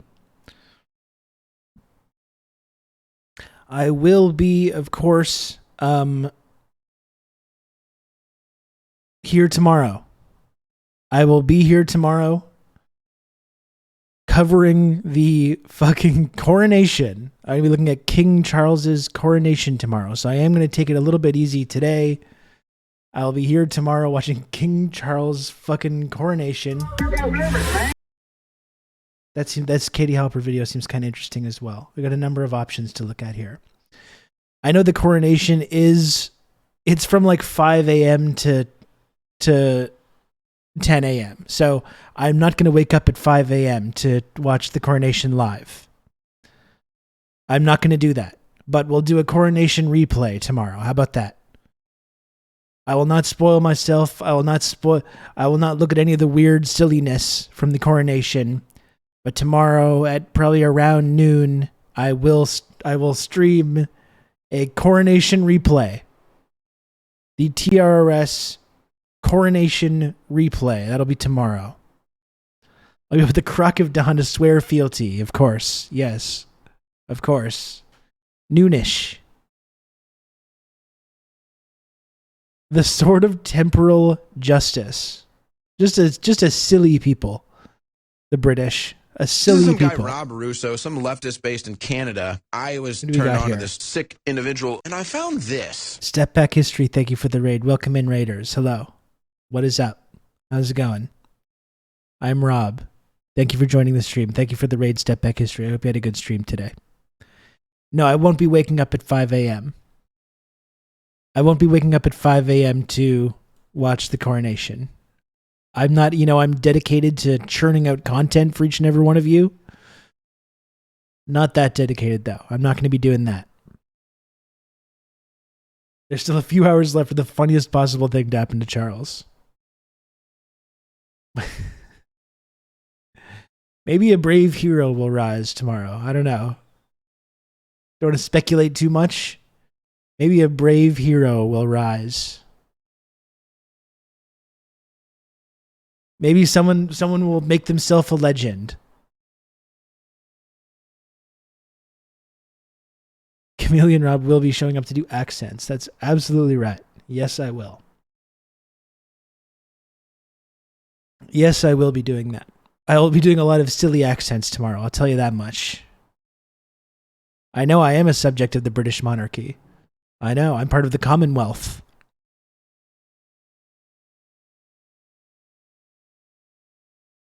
I'm part of the Commonwealth, but no, I won't be waking up at 5 a.m. to do it, though.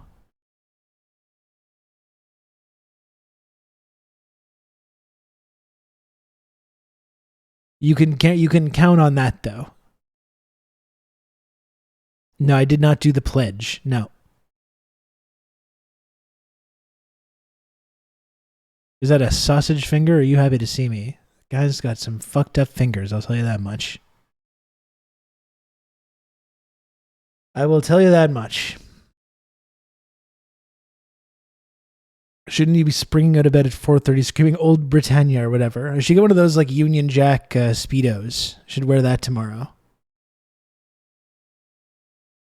Just show up. 5 a.m. I'm going to start the stream 5 a.m. in my Union Jack Speedo. How about that? With my bangers and mash, innit? I know Hildebeest would like that. Hilda, you sick fuck.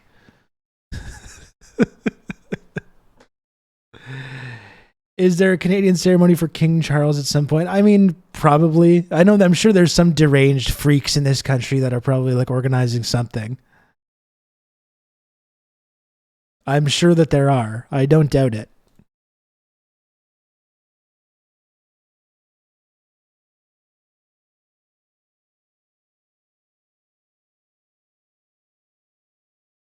There are monarch. Of course, there are monarchists in Canada. Some of the most cursed people in existence.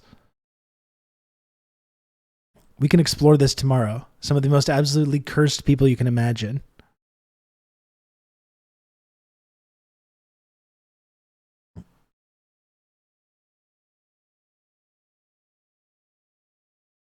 Got to eat some ketchup, beans, and sausages with over-fried eggs or something tomorrow morning. That actually sounds pretty good. Frankly, you know, I've spent a lot of time in the UK, and I make fun of the British. I think as we all should. That full English breakfast, though, frankly, it's pretty fucking good. I don't want to give a lot of credit to British cuisine, and I'm not going to do that. They do have a few things going for them, though, and the full English is pretty solid. Okay? I enjoy it a lot. Will your Santa Claus Supreme Court justice come out to celebrate the new King Charles? Probably. I don't know. We probably have some kind of fucking deranged, like, tradition that we'd have to engage in. Some fucking bizarre custom that we haven't thought about in decades. The fish and chips thing isn't too bad. The bangers and mash, you know? Is the Queen of Canada still around? Perhaps her minions will rise up. Well, they should. I agree.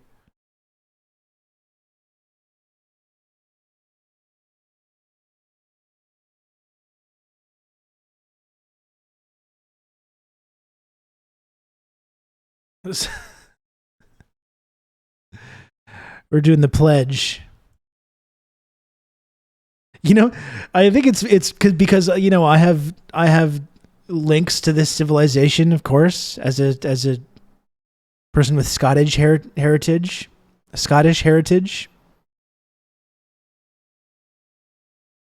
I have links to this, so maybe it's some kind of genetic thing. But I said Scottish. Okay, yeah, fuck off. All right, whatever. Who cares? There was all these posts going around about like British Chinese food. You know, I've got a bit of a Chinese, and it's just like some noodles and like chicken balls with sauce with chips, aka French fries with curry sauce on it. And I was looking at these clips that everyone was making fun of, and I was like, you know what, that looks pretty good. I would eat all of these meals. The shitty Chinese food with chips and curry sauce. I was like, that looks pretty good to me. If it was Friday night and I had a few pints, down at the pub with the lads, I think that would be pretty satisfying, frankly. Cobs on cobs on cobs. That's right. Smack bomb P-wet, innit? I told you I spent time in Wigan where they invented the smack bomb P-wet. I would eat any English cuisine purely out of curiosity and self-harm. I liked a lot of the drunk food in the UK. The kebab shops and all that stuff. They dip into this like bucket and just like scoop you out this like meat. Throw it on a pizza. I like how they just mash all that stuff together. I enjoy it, frankly. There's certainly better foods. There's better foods out there. There's things that I prefer to eat, but when you've had a few pints, it's pretty satisfying, some of this stuff.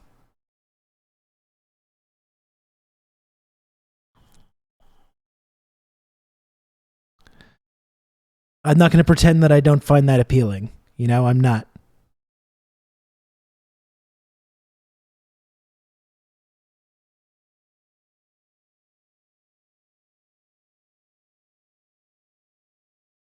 Kebab shops are the standard drunk food. The grease and the carbs stop the hangover. Yeah, I love that shit. When I was spending time in the UK, I got that kind of stuff so much.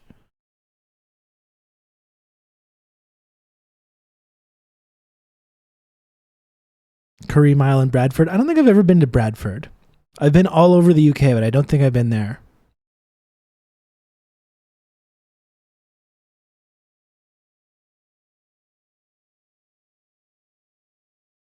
Oi, mate, I'm right peckish from all these points, innit? I know, I'm making myself hungry for some... I don't even think you can get, like, curry chips here. I don't think it's a possibility. It's just not a thing.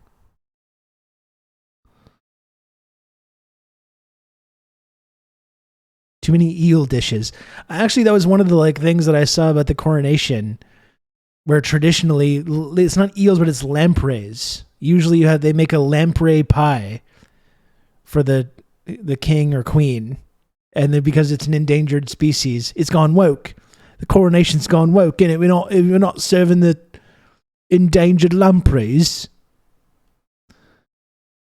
The woke mob's telling us we can't eat our endangered lampreys.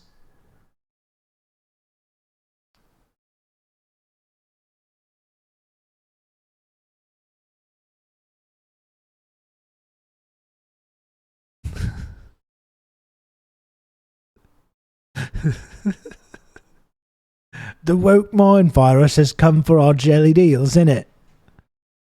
I know.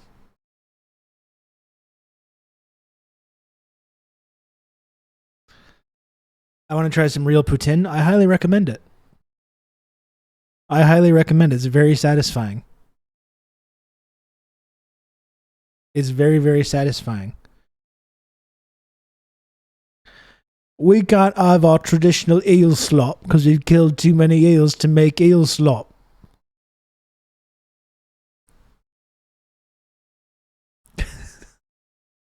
Remember when eels were hard?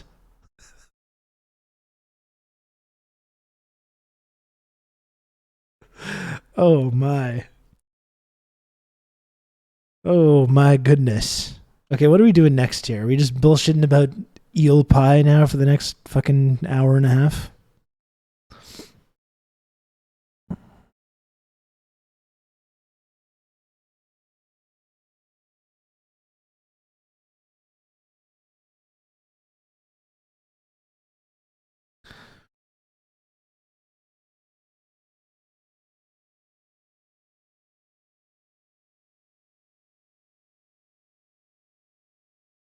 You can have classic British food for tomorrow's stream. I don't even know like what that would be. I should have something. I should have like a tea or something like that. At least. I should get some jellied eels. I should get some jellied eels to enjoy tomorrow.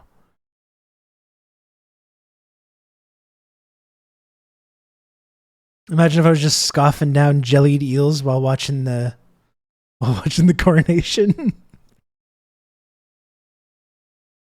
Mushy peas, yeah. The mushy peas are nice though. You go down to Brighton, get the fish and chips and mushy peas. Very good. Very good stuff. Slurping them down like Jabba the Hutt, exactly. Yeah, no, I agree with that, King Window. It is very good. Unironically. With a drizzle of Marmite, that's where I would draw the line. I can't do Marmite. I cannot do Marmite. No. King Window Coronation Day.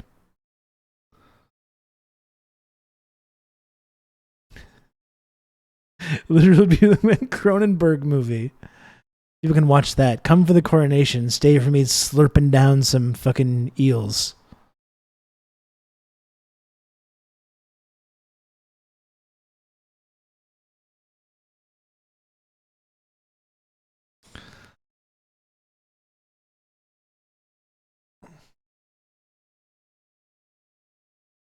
You know, it's Marx's birthday. Let's look at some of this, okay?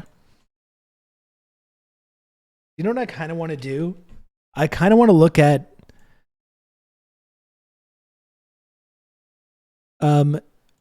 extremely stupid reactionary thought leaders describing what Marxism is and why it's bad. I think that could be kind of fun to do on Marx's birthday. We looked at that Ben Shapiro thing. Like all these people that are like, oh yeah, Marx needs to be forgotten. Which is hilarious too, because like all these people, you know, the conservative idea that it's like it's never worked. Marxism, anytime these ideas have been applied, it's never worked. It's resulted in failure every time. And it's just like the whole thing of like ignoring China's existence is kind of interesting, right? I understand why it was helpful for these people to imagine that like China wasn't Marxist, but like now it's becoming more and more difficult to make this claim. And you still have these people saying that like, no, these ideas have never worked. They've never been tried. All it equals is a bazillion people being killed or whatever. And it's like you have the example of a country that is founded on these kinds of ideals and is dominating, is like hastening the decline of the American empire. That's supplanting America as the top global economy. That's providing development for all these like third world nations.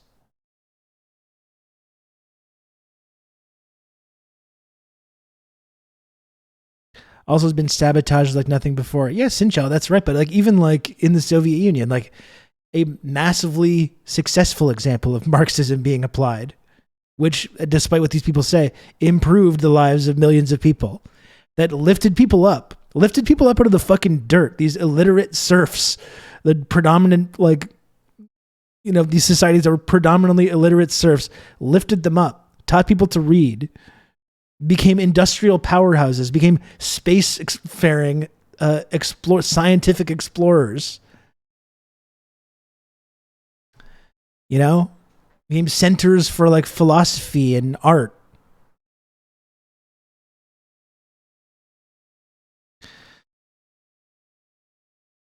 And Cuba's another example as well. Cuba, like, as much as people say that it's an example of the failures of socialism, it's a huge success. It's an incredible success. The fact that in spite of the blockade, in spite of the world's biggest economy, the world's largest imperial power, putting its thumb on the scale for the last 70 years, it's still there. It's still standing.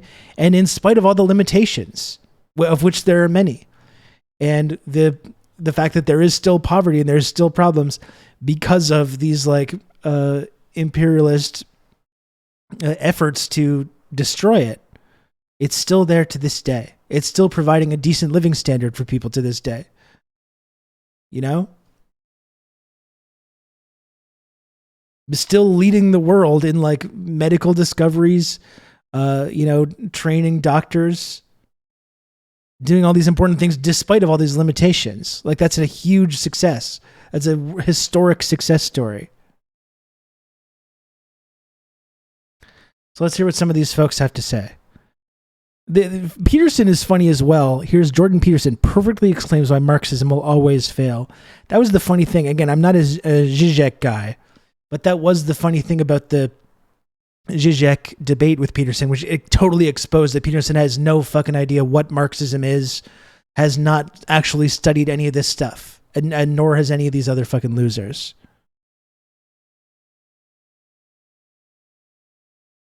So let's hear this brilliant explanation. Howdy, this is Writer, and today I thought I'd upload something a little bit different. Some of you might already know my feelings about Marxism, and may also know my admiration for Jordan B. Peterson. Well, imagine my surprise and excitement. I'm sure this guy's got some really interesting and insightful ideas about Marxism. It's the following interview where Peterson explains perfectly how Marxism works and how it can only end one way, and it's not with unicorns and butterflies. What are the characteristics of the Marxist ideology that led to those that very obvious death and destruction, which in a subtler way you see to be, am I right to say, you see to be at work in the West? I'm always trying to get to the bottom of things. What's at the bottom? And it seems to me that what happened, if you look at what happened in the Russian Revolution, like, the first thing you want to do is give the devil his due. Okay, and the way you do that is by pointing out that hierarchical structures, we'll start even before that. People have problems that have to be solved. This is super engaging right off the bat. This perfect explanation, super engaging right off the bat. Let me boost the volume a little bit. Life is a sequence of problems that have to be solved. If you don't solve the problems that life puts forward, you suffer and you die. So assuming that you don't want those two outcomes, then there are problems you have to solve. And so you have to set an aim, and the aim is to solve the problem. And then, because we're social creatures, we have to solve the problems by organizing collectively. And the way we do that, generally speaking, in relationship to an aim, is to produce a hierarchy. And the reason for that is that if you have a problem and you want it to be solved and you get a variety of people working on it, you're soon going to discover that some people are much better at solving the problem than others. And that will inevitably produce a hierarchy. And it should, because then even the structure of authority. This guy's, it's really like every time I pay any attention to what this guy says, It's such a vibe of someone that just has not done the homework and has not done the reading. Just using sort of a speaking style to sound like they know what they're talking about while saying nothing whatsoever. We're going on 1 minute and 50 into this thing. I've said nothing of importance or nothing of value so far.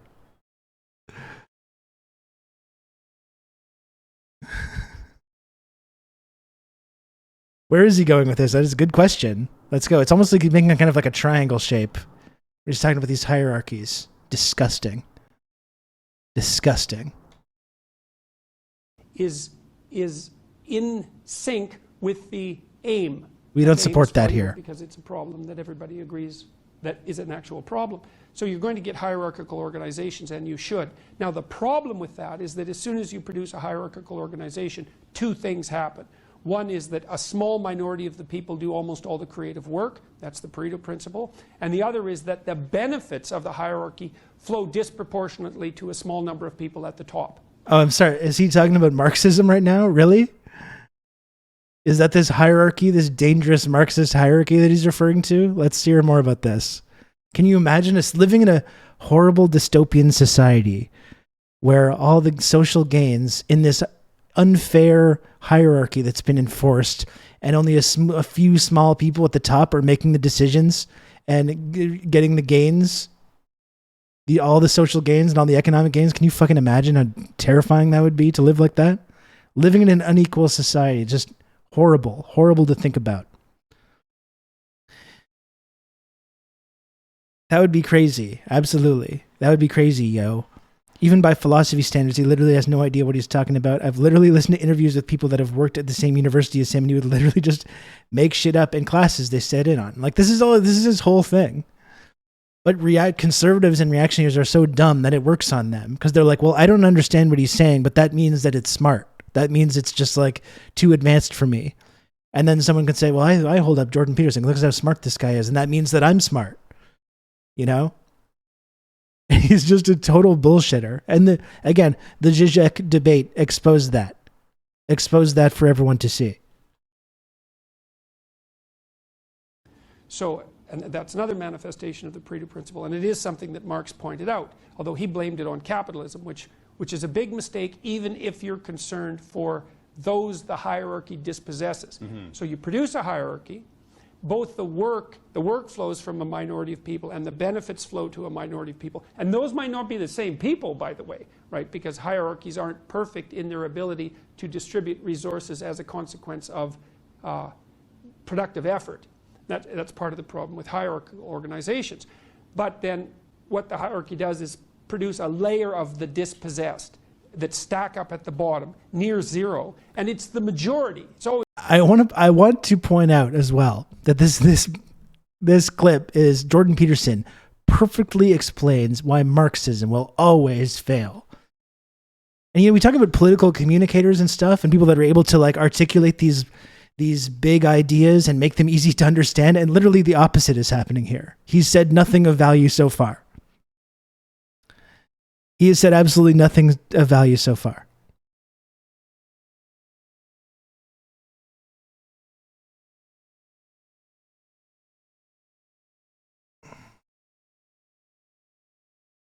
American conservatives and reactionaries are literally nothing but grifters, carnival barkers, and snake oil salesmen with zero substance, barely even cohesive ideology, propping them up. Or Canadians, as we should point out as well.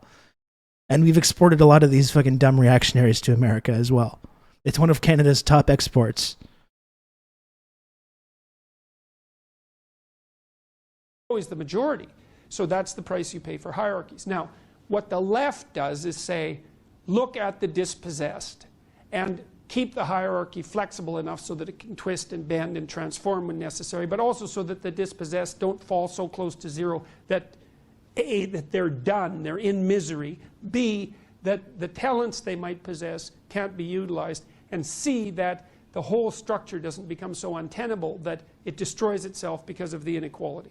Perfectly reasonable propositions. And so then you could say, well, there's a certain number of people on the left who are genuinely motivated by concern about dispossession as well as the dispossessed. Of course. Fine. So that's to give the devil his due. And so then you might say, well, there was We're halfway through this video. There were moral reasons for at least a subset of those who were involved in the Russian Revolution to be involved. They were interested in helping the dispossessed. But there's a problem.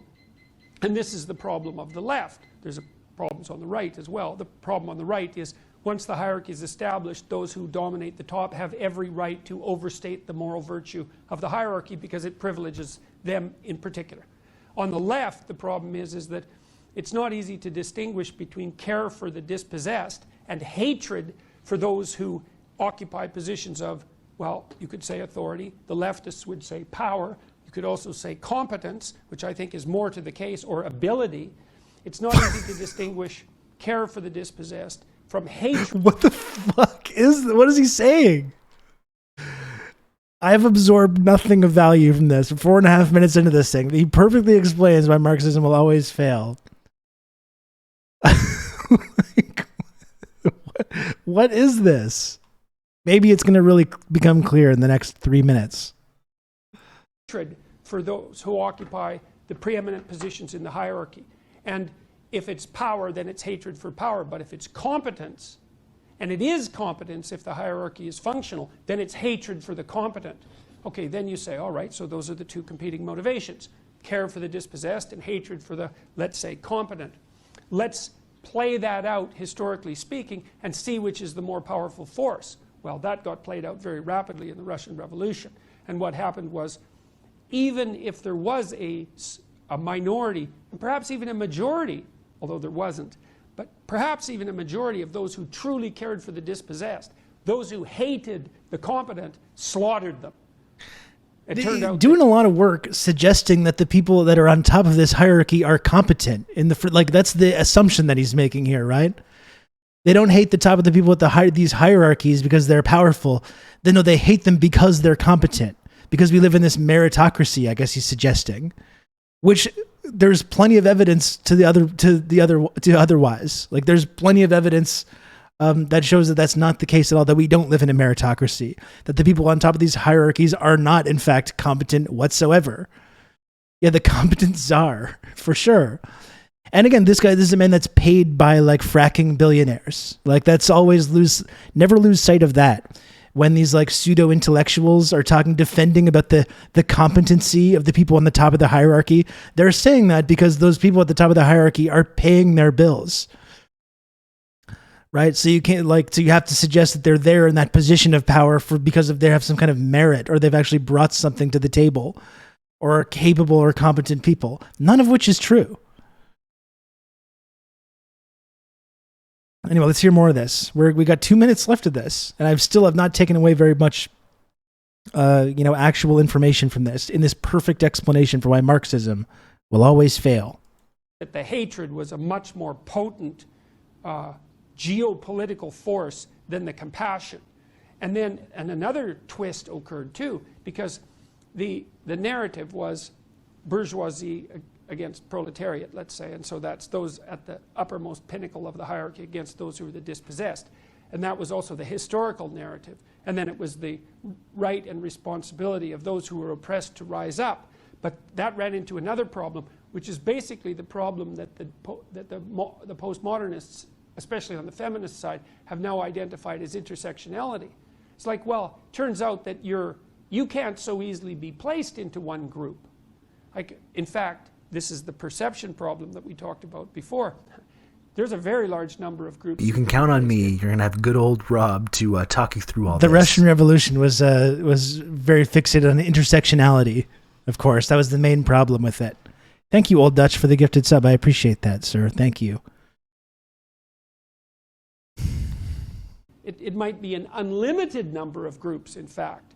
And so then, if you're motivated primarily by hatred and your desire is to produce as much mayhem as possible, you can take any... So you're motivated by hatred and are trying to create mayhem.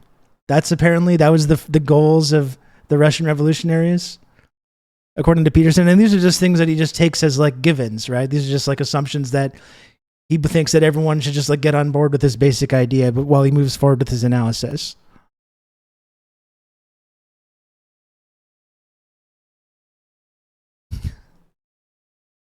Given person, and you can analyze the multiple groups that they belong to, and then you can find one group in which they're the oppressor, and then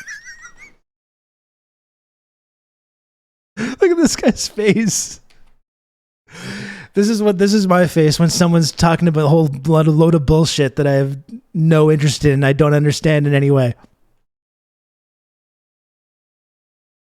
they belong to, and then you can find one group in which they're the oppressor, and then because there's no excuse whatsoever for the oppression, even if there's one dimension of your identity along which you're an oppressor, then you're grist for the bone-crushing mill of the Soviet work camp, and that's exactly what happened. And so, as the Soviet Revolution progressed, more and more people got thrown into the cauldron. Let's say the socialists, the students, the religious people, the original revolutionaries. Stalin had all them killed because there was some.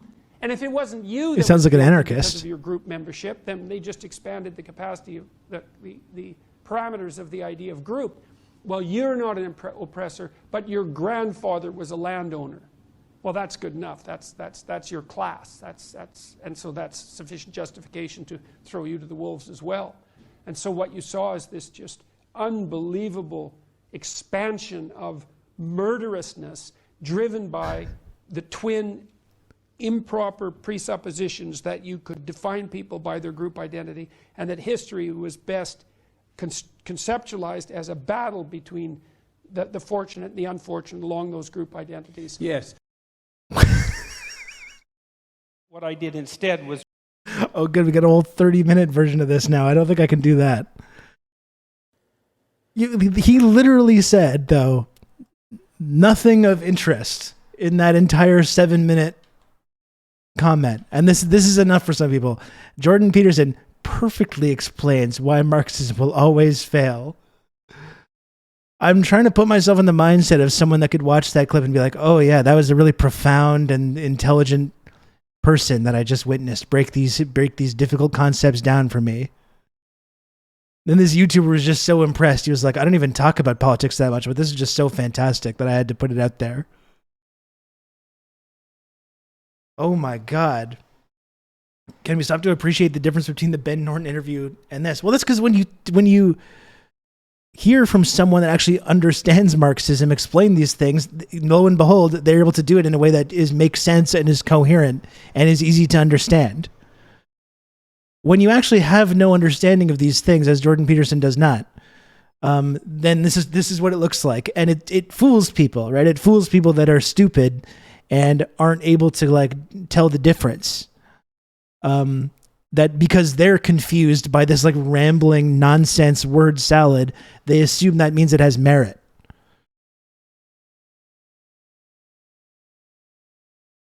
This is a good, challenged in the interview.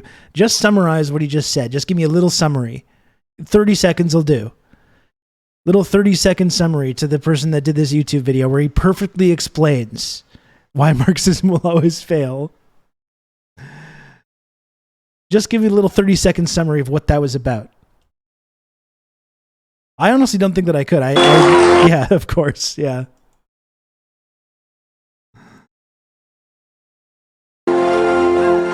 Mr. Madison, what you just said is one of the most insanely idiotic things I have ever heard. At no point in your rambling, incoherent response were you even close to anything that could be considered a rational thought. Everyone in this room is now dumber for having listened to it. I award you no points, and may God have mercy on your soul.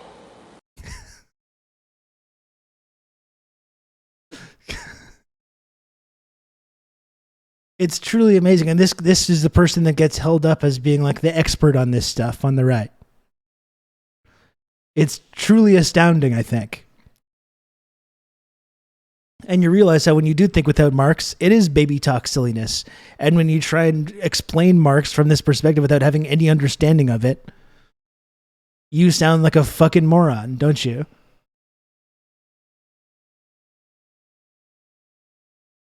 Oh man, that was so bad. Perfectly explains why Marxism always fails.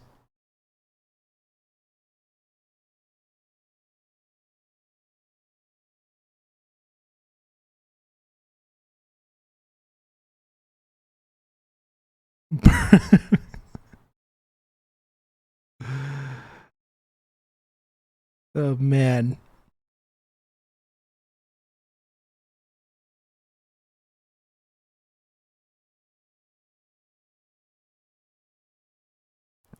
You know, I was thinking about this too in the context of stuff that I talked about with Vijay Prashad as well, when he talked about, you know,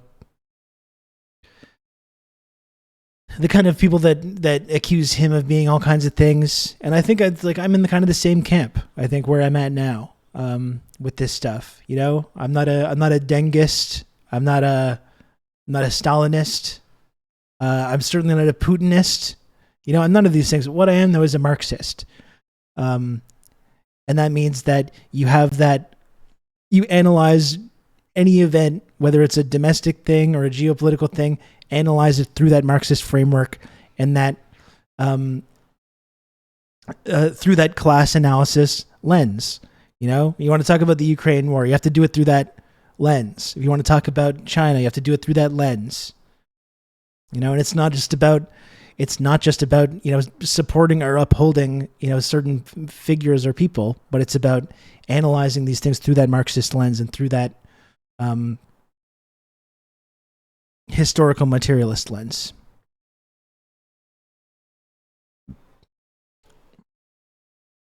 What's this, Johnny?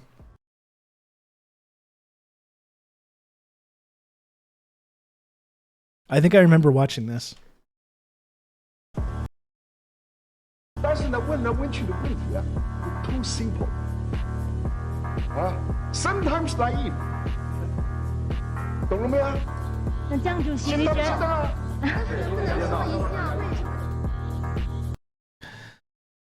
He's calling out baby talk silliness.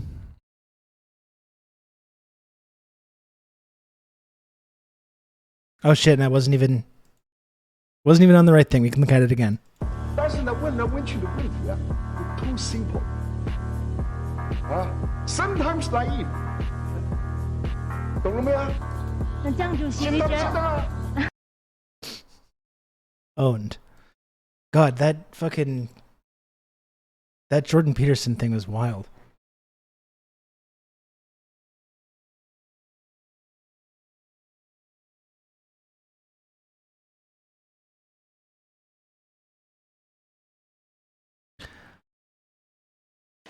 Here's Ben Shapiro destroys Karl Marx in 60 seconds. Ben Shapiro destroys Karl Marx. And I mean, it goes back to as well, you're talking about the Russian Revolution, and you think that like, well, you can just point to the violence that happened. And again, you look at Russia and all the qualifiers of quality of life before the revolution versus after. It's really actually quite simple, as much as people have framed it as being just pure violence, pure chaos, you know, just motivated by hatred of these capable czarists at the top of the hierarchy or whatever. And you look at like literacy, like this. You look quality of life, life expectancy, education, healthcare, drastically increased this whole time. And of course, there's World War II, and there's all these crazy things going on that were very difficult for many people. But like overall, you see this huge increase in people's living standards. You see the same thing in China as well. Regardless of whatever chaos might have happened or what mistakes might have happened or what violence might have even happened, you see a huge increase in people's living standards. And as soon as socialism is taken away from people in Russia and in Ukraine and people in these socialist republics, everything just plummets. As we've talked about a number of times. Quality of life, life expectancy, education, healthcare, down, sex trafficking, alcoholism, addiction, up. Suicide up. Like it's like night and day. And these people think that they can get, because everyone, they understand that they're like surrounded in a society where people understand socialism as just being like violence and death and chaos. People have this total ahistorical understanding, so they feel like they can get away with it. But when you actually look into the basic realities of like the way that these societies changed almost overnight, it's a world historic success.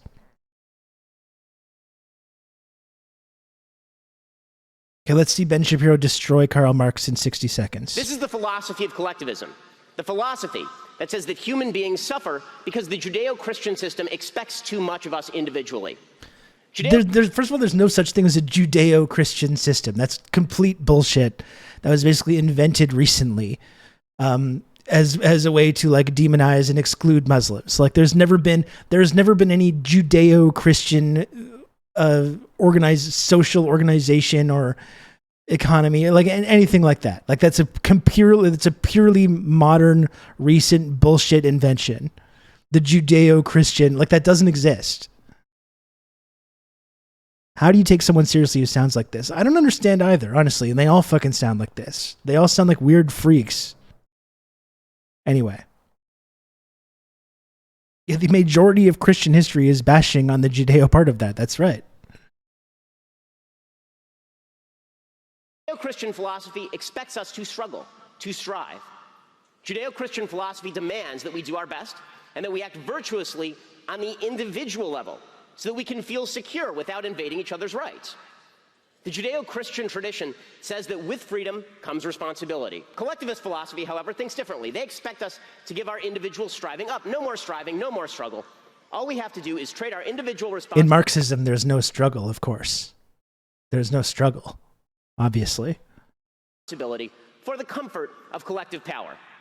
Collectivist philosophy points out that individual virtue isn't natural. It is a struggle. And we can avoid that struggle by handing over all power to a nanny state. Judeo-Christianity says you're free and therefore you must give. Collectivist philosophy says you are unfree and thus the state must take on your behalf. That's from his own YouTube page. That's from his own YouTube page. You know what? Some of these people, these anti-communists and conservative intellectuals, like these are the conservative intellectuals. Remember the New York Times framed this guy as the cool kids philosopher, they said. The cool kids philosopher. You know, and they don't understand any of these concepts. They haven't done the reading.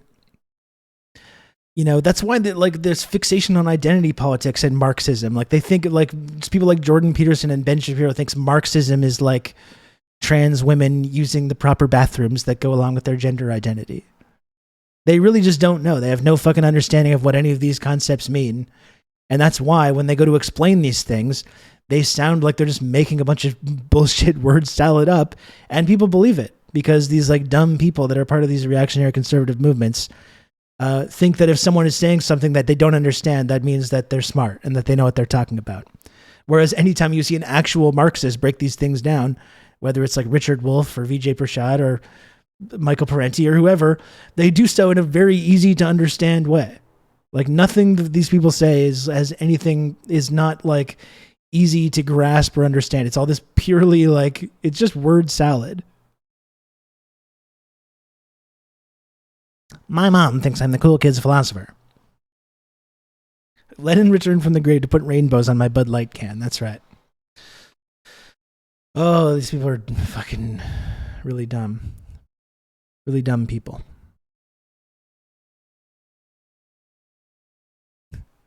There's more of this kind of stuff. I don't know if I can do it though. It's really wild hearing these people talk about Marxism. They really just don't fucking understand anything.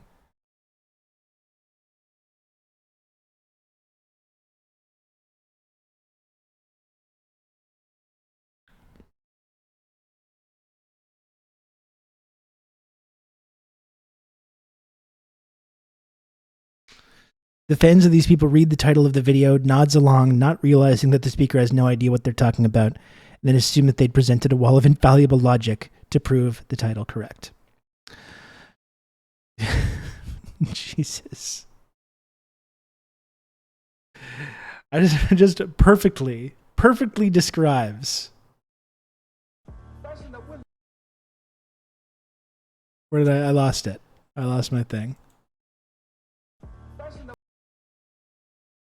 I lost my Jordan Peterson thing. Good that these pop up so high in the search rankings as well when you search for Marxism.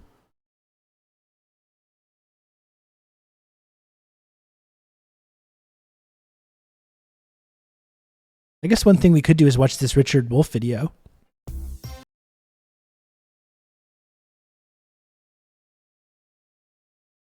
That could be kind of cool to do for the rest of the day.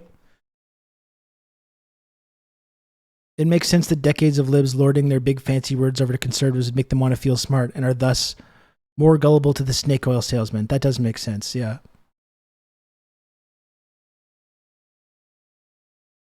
F to Rob's video recommendations. Yeah, I'm going to be screwed now. Before we go on, folks, I gotta turn on this light here. Before we go on, folks, I must say that it's been a good week of streaming over here on the TRRS program. The TRRS, the Rob Russo Show program. What we're going on, I do have to take I think a 5-minute break and like go to the bathroom and stuff and kind of stretch my legs there a little bit.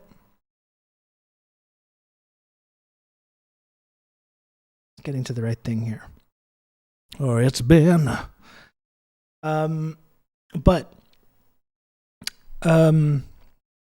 If you enjoy this program, folks, I must say that if you do enjoy this kind of commentary and you like TRRS and you enjoy this community and you enjoy seeing this programming here on twitch.tv, where we can push back on some of these reactionary weirdos. You can count on me. You're going to have good old Rob ideas to talk you through all this. We can push back on certain narratives that are promoted in our media. We can analyze news domestically and internationally, geopolitical events with that Marxist framework, which is not being done in our mainstream media, which is all owned by capitalists. If you enjoyed that kind of thing, thank you, GMO Radio, for gifting a sub to Ben Shapiro Official. Thank you, GMO Radio.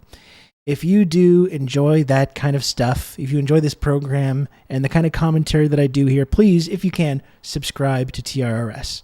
Unlike Ben Shapiro and Jordan Peterson, I don't have multi-billionaire fracking industry magnates financing all this work that I do. You know, I would be happy to not have to rely on the people that watch this program. I would be happy if some benevolent billionaire was just like paying me a salary to talk about this shit all day. Unfortunately, that's not the case.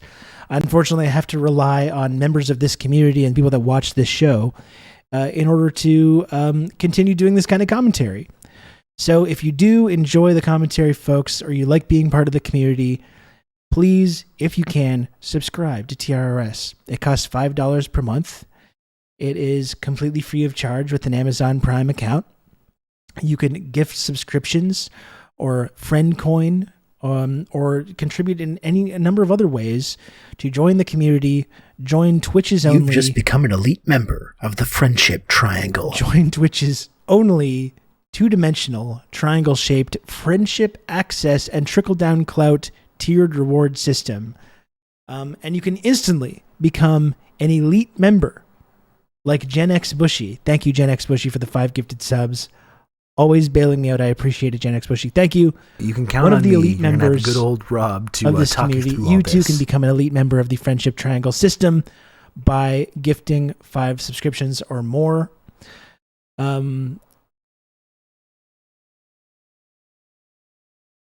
And thank you, Anonymous Gifter, as well, for gifting a sub to Abby Shapiro Simp. Thank you for that as well.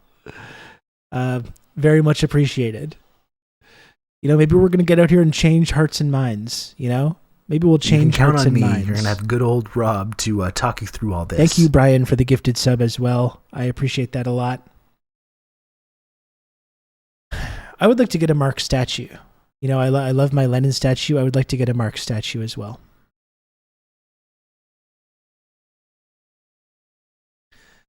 So now we are close to a hype train.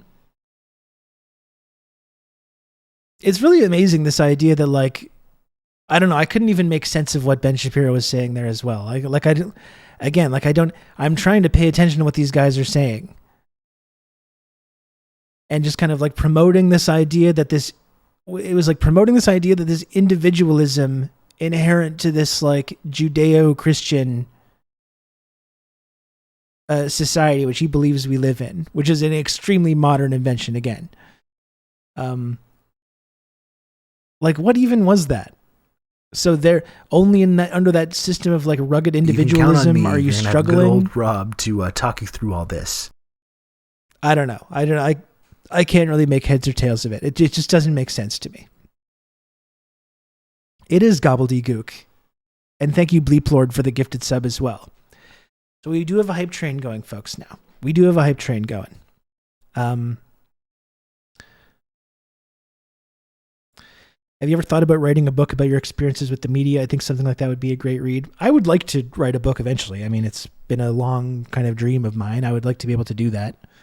I guess for me, it's finding someone that would be interested in like publishing that first. A couple of years ago, I actually was talking to a publisher about that possibility, but I don't know if that ever really worked out. Then the pandemic happened and everything, and I kind of lost track of it. But perhaps one day I could. You can count on me. You're going to have good old Rob to talk you through all this. Red Wizard, thank you very much for the gifted sub. I kind of have to stand up. I'm getting a little sore. Oh, boy. Oh, boy.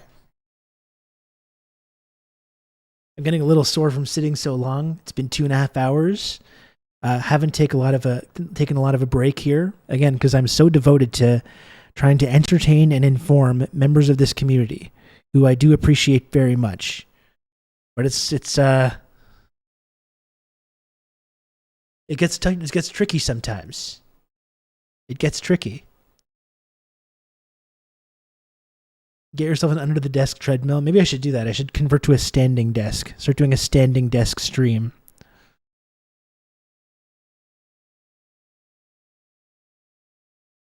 Oh.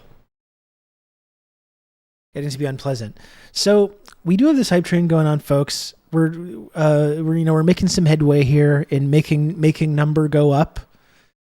As you know, my job here on Twitch is not only to inform and educate and entertain people, which I do try to do every single day, but it's also to make number go up. Talk about hierarchies, meritocratic hierarchies of capable people. Well, I'm working under a hierarchy right now. Like, not only is this community itself a hierarchy, a triangle-shaped hierarchy, but I'm part of a bigger triangle-shaped hierarchy in which I'm on the very bottom, funneling money up to literally one of the richest men in the world, Daddy Jeff Bezos, my boss. So not only is it my job to show up here and entertain and inform and educate and people in this community, but I have to make number go up and funnel money up to the richest man in the world while I'm doing it. So we are making some headway. It's been a little tricky this week, making number go up to the extent that it needs to. What about if I put on this music though? What about that? What about if I put on this music and stared at the camera awkwardly? Surely that would be. You can count on me. You're gonna have good old Rob to talk you through all this. Make number go up a little bit more, right? Thank you, Part Ian. I appreciate that. Thank you for the gifted sub.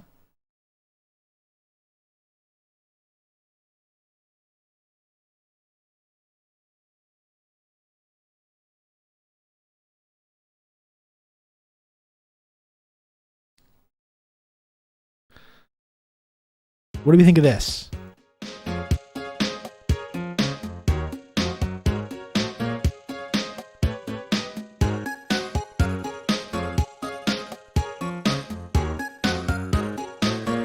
Is anyone going to feel awkward enough and pressured enough while I just stare at you?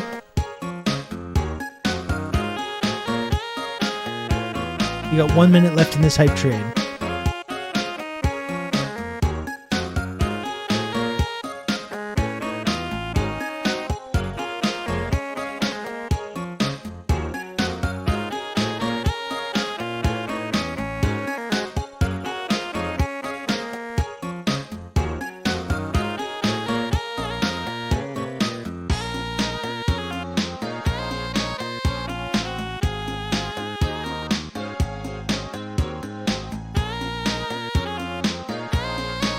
$30 seconds.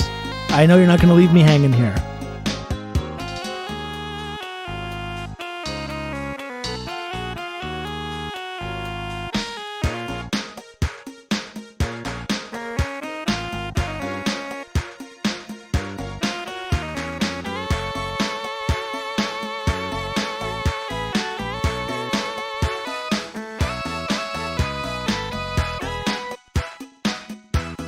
You've just become an elite member of the Friendship Triangle. DJ Dub, look at that. first 5 gifted subs in the community for DJ Dub, instantly becoming an elite member of the Friendship Triangle system. Thank you, DJ Dub. Amazing. Thank you for that. I really, really appreciate that. Thank you. And saved the hype train at the last moment as well. What a legend.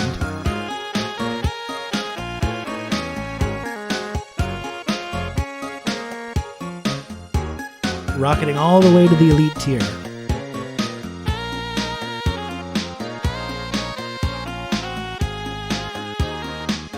Do we have any more takers? We're now on level 4 of this hype train. Do any other generous chatters want to put me out of my fucking misery here? I feel so fresh. Elite.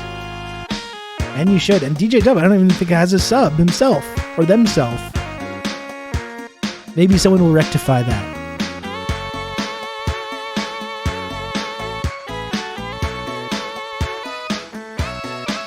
You can count on me. You're going to have good old Rob to talk you through all this. Thank you, DRP50, for the gifted sub to DJ Dub. We love it. Thank you.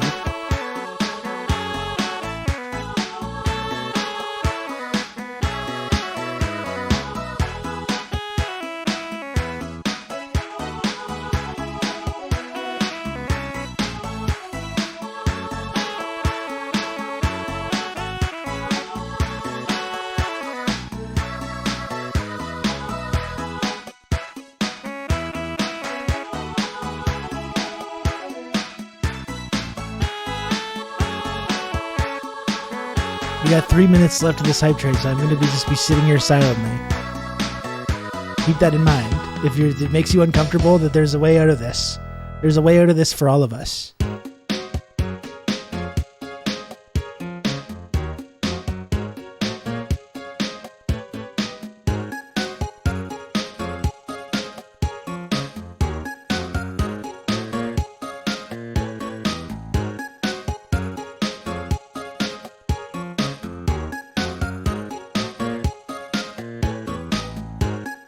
This is the one without the vocal melody.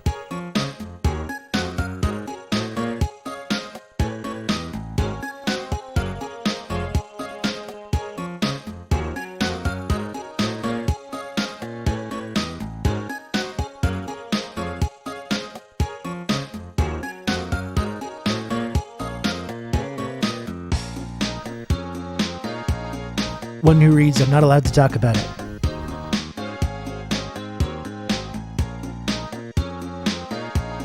Karaoke version. This is the most deadly song to do on karaoke, though. You would have to be a maniac to choose to do this song on karaoke.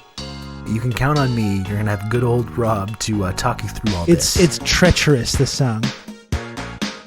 It's such a great pop song, but it's absolutely treacherous. Anonymous Gifter, thank you for gifting us up to Some Dunmer. Thank you, Anonymous Gifter. Talk about our Judeo-Christian ethic. The most, as I say often, the most Christ-like of all sub-gifters. The title of the song is What a Fool Believes.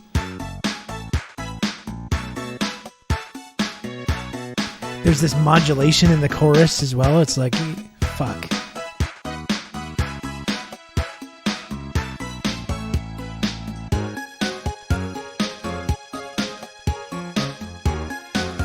We got another minute, folks. Another minute to watch me flounder out here.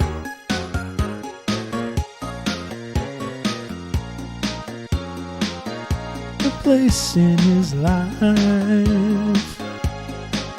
Oh, he never made a thing twice. As he rises through your apology, anybody else would surely know. He's watching her go. No, I'm not going that far. And that was an octave below where it's supposed to be. There's a full octave below. The floundering is definitely a bonus of extending the hype train. Well, if anyone else wants to own me by gifting subs, I guess I'll have to put up with it.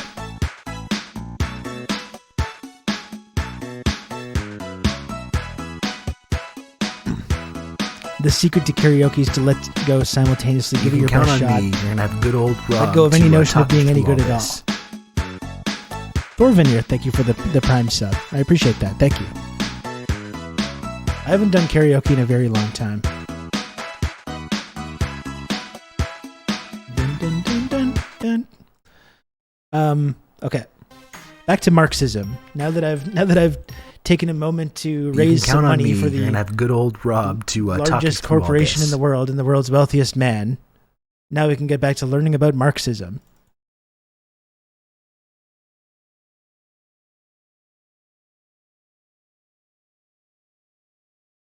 And thank you, another anonymous gifter, gifting a sub to Worm God. Oh boy, someone's trying to supplant me.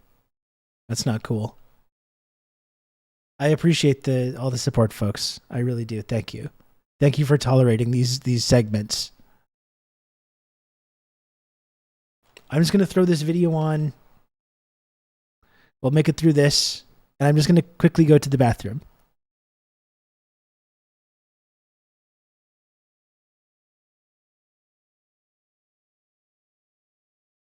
Here we go.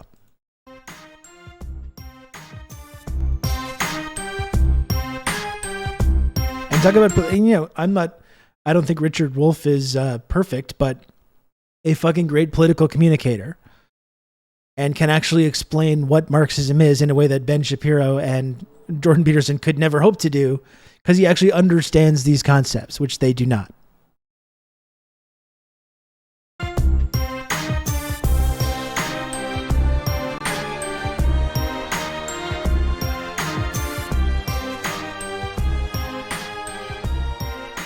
I'll be right back. Welcome, friends, to another edition of Economic Update, a weekly program devoted to the economic dimensions of our lives. Jobs, incomes, debts, you know the story. I'm your host, Richard Wolff. I've been a professor of economics all my life, and that is what brought me to bringing these updates to you each week. Before jumping into today's program, I wanted to mention, with a touch of pride, that we have released a new book. And by we, I mean Democracy at Work. It's our first book project, so we're especially proud. The book is entitled Understanding Marxism, and we've decided to also use today's program to explain why such a book at this time and why you might be interested in reading it yourself. So let me begin. This book, Understanding Marxism, aims to be a short, accessible introduction to what has become a major global tradition of thought and action. In the words of Marxists, a tradition of theory and also practice. It's written partly because people are more interested in socialism these days than they have been for decades. There's a renewal of interest. And there's a renewal of interest by both students and working people kind of at the same time. And this book aims to be useful to both groups in giving them a glimpse into this remarkable tradition. Now, let me begin by reminding everyone that Marx died in 1883, so it's roughly 150 years since he died and since his work began its process of moving across the world. Since that time, 150 years, which is kind of short in history, the Marxian tradition has settled into every corner of the world. There are Marxist parties, Marxist unions, Marxist intellectuals, Marxist journals, Marxist newspapers, and yes, Marxist governments scattered around the world. The development of Marxism is uneven. In some cases, it surges forward, then it fades. Often when it fades, the people who don't like it imagine it's disappeared, only to reappear once again, because it's a kind of shadow of capitalism. It's capitalism's most profound criticism. And so it lasts and revitalizes itself much as capitalism does. It's kind of the shadow. And anything that spreads around the world that quickly to so many different cultures will, of course, produce different interpretations. no one should ever tell you that Marxism is such and such, because it is a contested idea. Marx's writings are literature that people interpret and understand in different ways. Much as the socialist tradition is a tradition of people who mean very different things by that term, I'm the gonna speed this same up ever so applies slightly. to Marxism. So I want, in a way, in this book, to introduce you, to give you an overview, both of the broad socialist tradition, which is a tradition critical of capitalism, thinking that capitalism is something that needs improvement, to be as polite about it as I can, and then Marxism, which takes that idea a bit further and thinks improvement isn't quite what's needed. We need a better and a different system. And Marxists have been in the forefront of saying that. So let's get into what Marxism is so that we can understand it. And the way I find it interesting to do that is to draw a parallel, a historical parallel, to an earlier time when there was another system that produced critics. We call that system slavery, a system in which some people, a minority, were masters, and other people, a majority, were slaves. The slaves did all the work. The slaves were literally the property of the masters who made them do the work. And when the work was done, everything that those slaves produced belonged to the masters, as indeed the slaves themselves did. And then the masters would do what seemed reasonable. They'd give a portion of the food, clothing, and shelter those slaves had produced back to the slaves so they could survive and be slaves tomorrow and next week and next month so that this system could survive. Well, as you might imagine, there were critics of slavery, particularly among the slaves, which shouldn't come as a major surprise. And you might think of the critics of slavery the way in modern times socialists are critics of capitalism. But among these socialists who were critics of capitalism, just as among the critics of slavery, there were disagreements. So, for example, some of the critics of slavery were angry that slaves had particular kinds of suffering imposed on them. Their families were separated. Children were taken from parents. Husbands and wives were separated because they were property and could be sold by their masters pretty much at the master's will. Then there were other people who were horrified that the diets given to the slaves were inadequate, that the clothing and the housing was inadequate. These people were critical of slavery in the sense that they wanted the slaves to be treated better. In the United States, for example, in the whole first half of the 19th century, when slavery was actively criticized, particularly in parts of the United States other than the South, but even in the South too, there were those who wanted an improvement in the conditions of the slaves. They were critics of slavery who wanted improvement. You might parallel them with socialists who think that capitalism needs to improve the conditions of working people, pay them higher wages, give them better benefits, provide them with a pension as they get old, take care of their medical needs through a medical insurance program, improve the conditions of the workers is what socialists say about capitalism, just like improve the conditions of slaves was what critics of slavery had to say. But then in slavery there were people who went much further. For them, the horror of slavery was not merely, and not even primarily, that slaves weren't well treated. For these critics, the problem was slavery itself. One human being, they said, shouldn't be the property of another. For them, the solution to the problems of slavery was called abolition. They called themselves, and were called by others, abolitionists, because their analysis said that the difficulties faced by slaves, the suffering of the slaves, had fundamentally a cause in the nature of the system, the master-slave system, and that the solution for the problem of the slave majority was transition to a new and different system in which one human being could not ever be the property of another. And here comes the parallel with Marxism. Marxism's analysis, You're taking away people's property? That's authoritarianism. Was an analysis that said that the problems of capitalism, Excuse me. You're advocating for taking away people's property? Sounds a little authoritarian to me. Wages being too low, inequality being too high, unemployment being a problem that oppresses and frightens and is an ominous presence to almost everyone in a capitalist system. These kinds of problems are not going to be solved by improving the conditions of the workers, because if that's all you do, the Marxists argue, then you're forever worried that the employers, the people who run the system, the capitalist equivalent of the masters inside slavery, will take back whatever improvement you win. And that the solution, therefore, is abolition of capitalism, moving to another system in parallel to how abolition was the final solving of the slavery problem in, for example, the Emancipation Proclamation issued by Abraham Lincoln.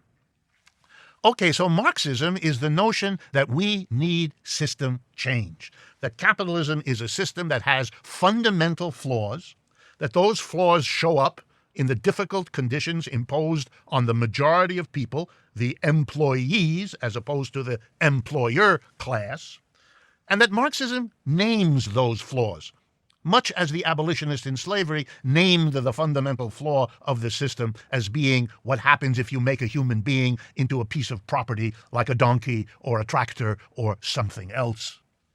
And the Marxist argument was that capitalism visits on people three fundamentally intolerable conditions. Number one, an endless production of inequality. Marx has a famous line in which he writes, "Capitalism is indeed a system that produces and reproduces great wealth. But it unfortunately is a system that produces great wealth at one pole and great poverty at another. It is as efficient in producing one as it is in producing the other. The poor will always be with us" may have been an idea concocted long before capitalism, but capitalism is trapped in a way of producing inequality that is socially antagonistic, disruptive, and fundamentally unfair. The second criticism Marxism levies against capitalism is that it is intolerably unstable. Wherever capitalism settles, every 4 to 7 years, it has a quote-unquote recession or depression or economic downturn. Lots of phrases for something that happens so often. Suddenly, people who need a job to produce goods and services we need to consume are thrown out of work. Businesses die. People suffer unemployment, which of course is immediately shared with their families and their communities. Sometimes these are short and shallow, but often these downturns cut deep and last a long time, like the great one of the 1930s, called the Great Depression, or the one we've been living with since 2008, called the Great Recession. An economic system that unstable is an economic system that literally screams out, at least to Marxists, as being something that we can do better than. That is a system that we can and should criticize and that we should replace with one that does not permit large numbers of people to be thrown out of work when they need the jobs and we need the goods and services they can produce. And if we don't need those goods and services, then let's give those people a job with shorter hours so that they have the leisure without being unemployed, which is where the suffering begins. And the final argument of the Marxists is that a system that creates great inequality and then imposes suffering through its instability is a system that is therefore unjust, because the greatest sufferers in all the ups and downs of capitalism are the bottom half or the bottom 2/3 of the population. They're the last hired, they're the first fired. They're the ones with the low income, they're the ones who take it on the chin. So that the argument of the Marxists is, we can do better. History hasn't stopped with capitalism. If capitalism was an improvement, which Marxists generally believe, over the slavery and the feudalism that existed beforehand, it also can be improved upon, and nobody should be allowed to shut down the conversation that Marxists insist on, that we can, we should, we need to do better, to find a system that works better. We've come to the end of the first half of Economic Update. I want to remind you, please, to subscribe to our YouTube channel. It's an enormous service to us, and it's a simple click for all of you. Make use of our websites, democracyatwork.info and rdwolf.com. Those websites allow you to communicate directly to us through email, allow you with a click to follow us on Facebook, Twitter, and Instagram. And last but not at all least, I want to thank the Patreon community that has been with us for quite a while now. Plot summaries of Disney movies of support and inspiration. That the work we do has an it's amazing thing as well. It's like this fixation on like the idea that capitalism supplanted feudalism as like the dominant economic model, which is something that generally we celebrate. And as he admits, Marxists even agree that that was an improvement. The transition from feudalism to capitalism represented an improvement for a lot of people, for the actual serfs, right? But then when Marxists abolish feudalism, when there's this transition away from feudalism in China, for example, we hold up the fucking rights of the landlords and the people that were benefiting from that previous system, and we say that it's just like some kind of intolerable violence that's inherent to the system, you know? And the difference is, of course, that capitalism like supplanted feudalism over a like several decade or even century long process. It was this slow, gradual process of this industrial revolution happening. Whereas in Russia or in China, you saw feudalism just totally abolished and transitioned into this socialist system in the span of a few decades, transitioning these societies from feudalistic societies, serf societies, slave states, Tibet, another example, transitioning them immediately into these brand new societies, these brand new systems, which is just inherently this violent process, like as Engels points out, right? This kind of revolutionary process is one of the most violent things you can do. But an incredible accomplishment, you know, to transition these societies from this like feudalistic serf or slave state to these modern socialist economies in just the span of a few decades. You know, Russia goes from being this backwards agrarian hellscape to this industrial powerhouse in the span of a few decades.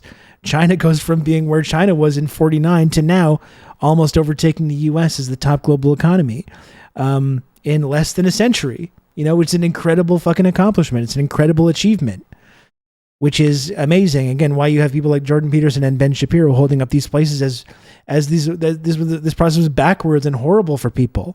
When you look at the actual amazing historic transformations that took place, it's something that should be marveled at and learned from and promoted, you know, but that's why these people haven't actually done the reading. They don't actually understand these things. But I think that that's interesting to make that comparison, though, you know, the way that capitalism overthrew feudalism, which is something that we celebrate and something that even Marxist celebrates. But when feudalism is overthrown in Russia or China, we have to like shed all these crocodile tears for the landowners and the feudal slave lords, you know, which is, it's absurd.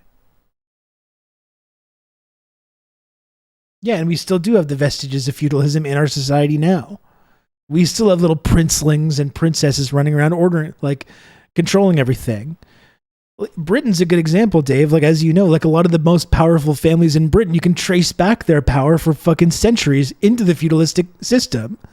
You know, a lot of these same families still have power to this day.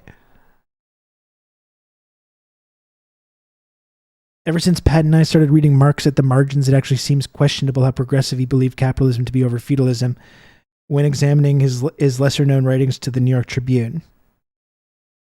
Well, that's interesting, too. I'd be interested in hearing more about your analysis of that. But I think what Dave said, also very true. Like, we still have the vestiges of feudalism. Like, in many ways, capitalism is just like, it's maintaining a lot of the hierarchies inherent from feudalism, but giving it this kind of like disguise, you know? You've kind of hidden these hierarchies a little bit. It made it seem a little bit more democratic. You've raised living standards for some people, definitely as well, but there's still a lot of these tendencies that are remaining. A lot of the rich families of Europe during feudalism started some of these banks. Yeah. Pretty interesting stuff. Let's see what else Richard Wolff has to say. Audience that makes use of it and that partners with us in bringing about the kinds of change we need. Stay with us. We'll be right back.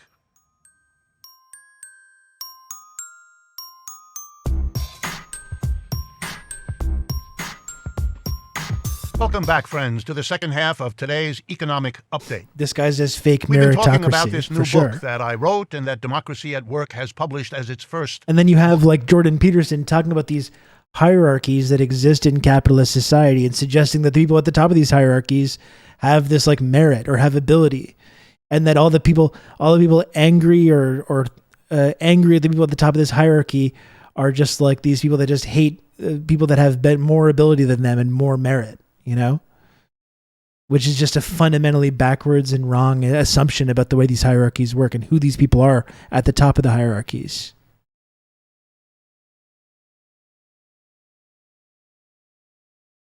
Marx at the Margins is very interesting because it examines the evolution of Marx's beliefs as he got older, and in regards to the topic of colonialism and imperialism, that we look more to Lenin for. That's fascinating. I got to read that too.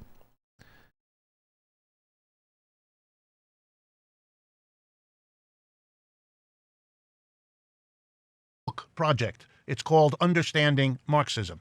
And having given an overview in the first half of today's show, here's what I want to do in the second half. I want to encourage you to learn about, to read, to think about the Marxian tradition because of the insights it's had, because of the insights its followers have achieved.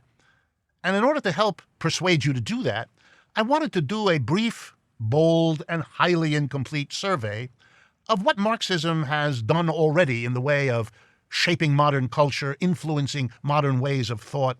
It's a much more pervasive and deeply ingrained way of thinking than many people recognize.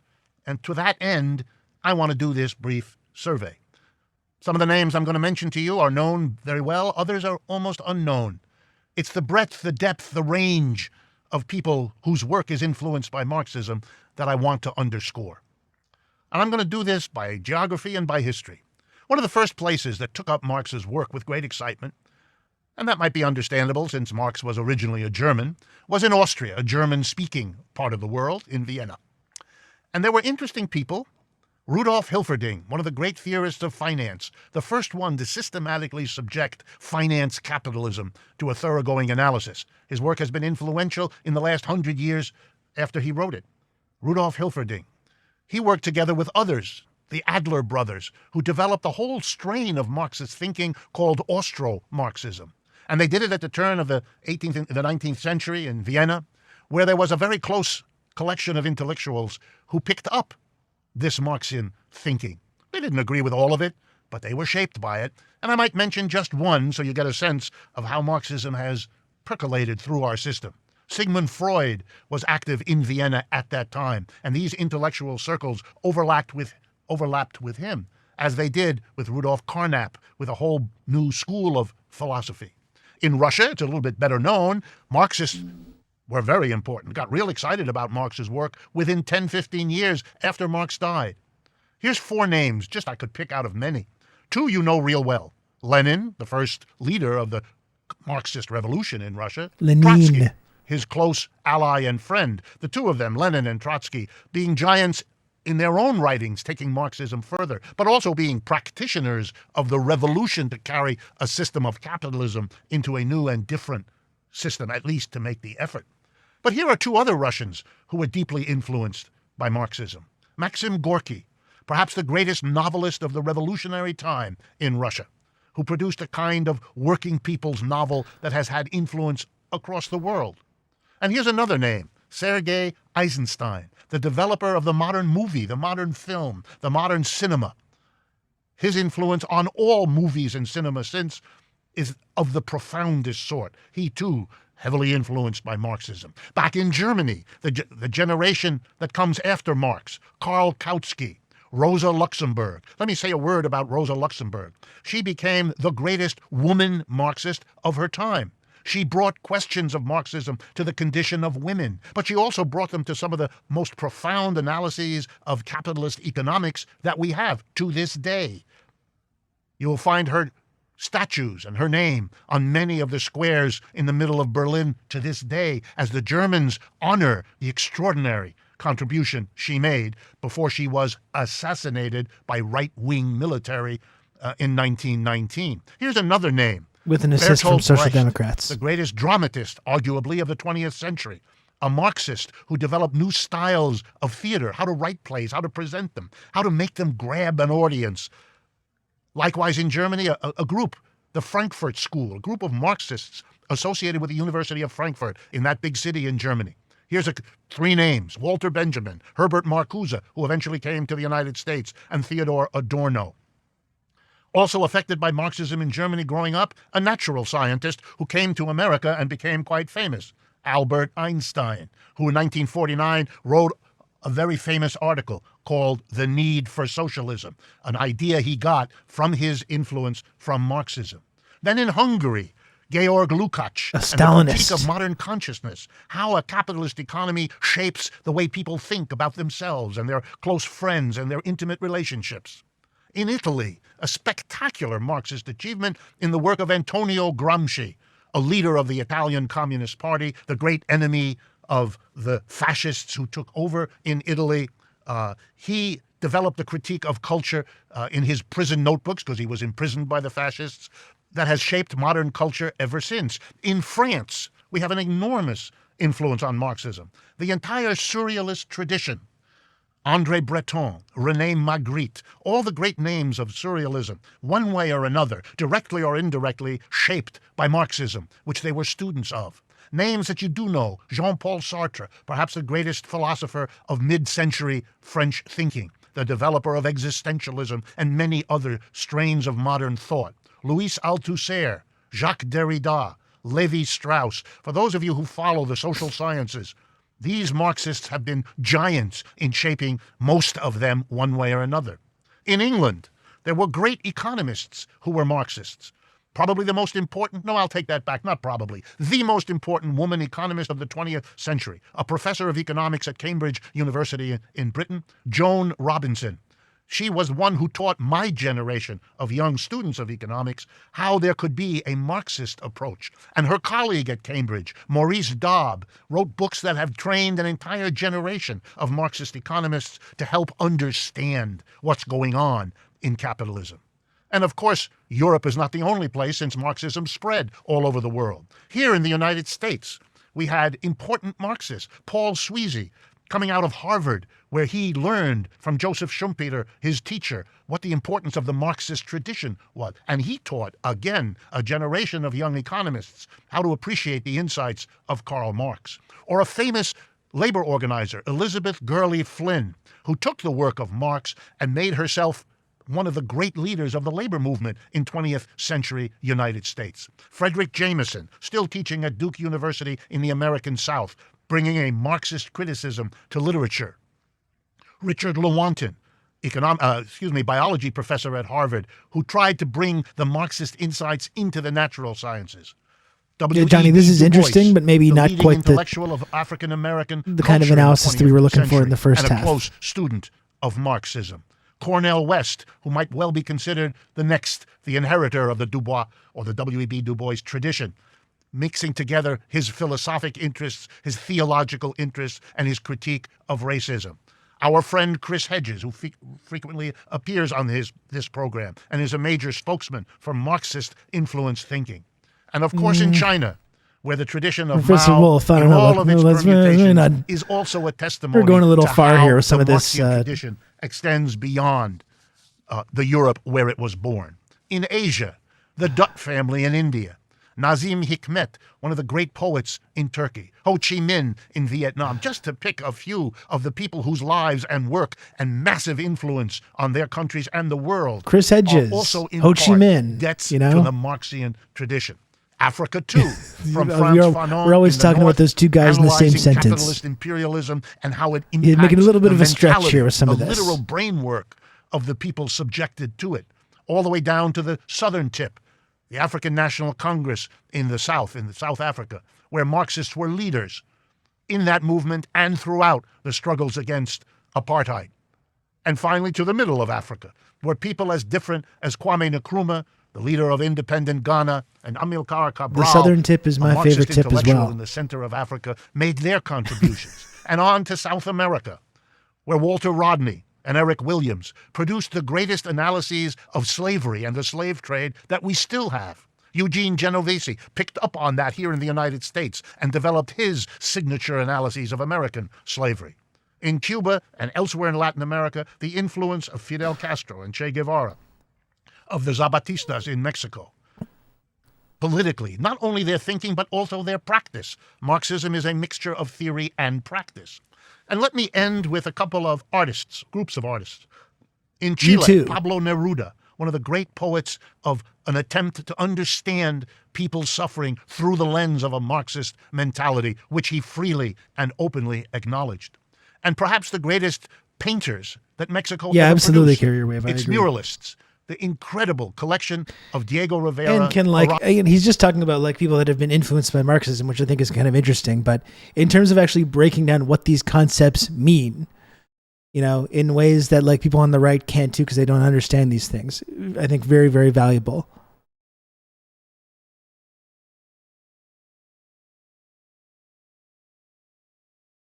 Einstein had a crisis over the Moscow trials for a few that said, nah, screw it, they were good later. You got to get tough. You got to get tough. That's all. That's the main takeaway. Orozco, Siqueiros, and the better-known Frida Kahlo, who together produced murals and paintings that have put Mexico in a remarkable position as stimulating and inspiring a whole tradition of art. Look, folks, as capitalism encounters ever greater criticism and opposition, the search for alternatives and for a better world will open minds to socialism and from there to Marxism. From the socialism that wants to improve, overcome the suffering of people under capitalism, to a Marxism that argues that system change is the necessary solution. Marxism has been there for 150 years. It's not going away. It has its ups and downs. But like Mark Twain said when he read an obituary of him in the newspaper, predictions of my death have been quite exaggerated. And so it has been with Marxism. Okay. Well, I think we probably could have stopped after the first half of that, I must admit. But still, like I said, we're talking about political communicators and how, you know, Peterson and Shapiro and these like intellectuals of the right are actually horrible political communicators and don't understand these concepts, but they trick people into thinking that they do because they just use this kind of nonsensical word salad. Professor Wolf, definitely someone that I would classify as being a really strong political communicator, something that I, I'm really inspired by, you know, something that I try to work on myself. Sometimes that I hope that I could have the same level of ability of taking these complex topics and making them easy to understand for people, you know, like Vijay Prashad, like Michael Parenti, like Mao. You know, Mao is a good example of that. Mao, amazing political communicator. There's a reason that his ideas are still so popular. And again, I've seen, to go back to what we were talking about at the beginning of the stream, I've seen like dipshit Western leftist streamers being like, oh, Mao's books, they're like childlike. And it's like, yeah, he's communicating important, complex ideas to people who are just learning to read. Like, the whole point is to make it as easy to understand as possible, you know, which is actually a difficult thing to do. That's exactly why that's very important. So you can politically educate people who have no understanding of these concepts and who can barely fucking read or just learning how to read. Mao's books are just they're for children, you know, or whatever. Oh, I hated that On Authority book. Oh, you didn't read it. You didn't read the book. You're just pretending to have read it. Anyway, happy birthday to the big man, Karl Marx. Marxism not going away. That's the point that he made there at the last was, I think, important to hold in our minds. You know, reports of Marx's declining influence have been greatly overstated. And if you don't believe that, just look at China, what's happening in China right now. For people like Ben Shapiro that think Marx is going to be forgotten, you know, no. You know, there's 90 million members of the Chinese Communist Party that are influenced by Marx and are using that Marxist framework or analytical lens to build their society, build this socialist society. That's a lot of people. So Marx is not going to be forgotten anytime soon, but whiny reactionary dipshits like Ben Shapiro will indeed be forgotten. I love your internet anarchist voice. You should use it to make fun of them more often. You like that? Oh, I'm an internet anarchist.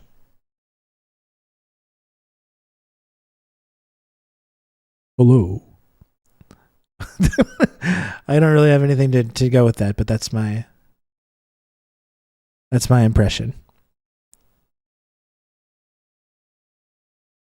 And Decadune, that's right. Like, that's what that Kwame Ture points out totally correctly. He just wrote the things down. He didn't invent these concepts. It's literally just like observing how capitalism works and writing it down and being like, here's why that this is exploit. This is why this is how this is exploiting people. That's all. And it's not about like being a Marxist isn't about upholding this one person or like being like elevating this one person to this mythical status. Marx is just the person that was able to successfully write these things down in a way that caught on and that people were able to understand. The immortal science. That's right. They call it a science for a reason. I wanted to, before I go, I did want to. I saw there was a clip of Lance from the Surfs on Tim Pool that was kind of going viral. Did anyone see this? Does anyone know what I'm talking about? I wanted to talk about it, but then I don't think I can talk about it without getting into some kind of like some salty language about sexual behavior, which I try to avoid on here. If anyone knows what I'm talking about. I'm really tempted to end the show with this, but I just don't know if I can do it because I'm going to get clipped and I don't know what you weird freaks are going to do about it.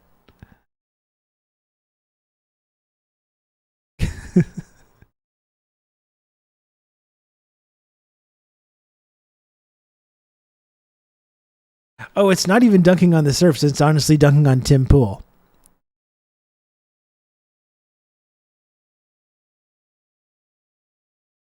First time I watch your stream, love it, immediate sub. Thank you, MBW 85 star. I appreciate that a lot. Thank you.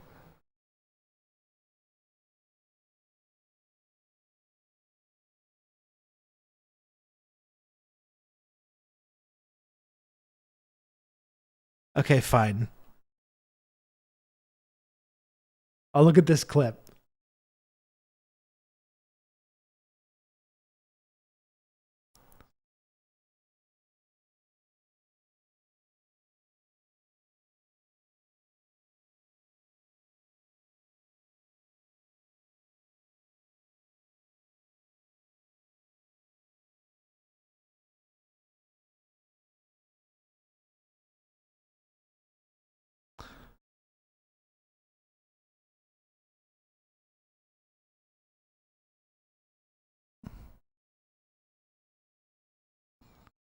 I'm having to sift through all the bullshit here.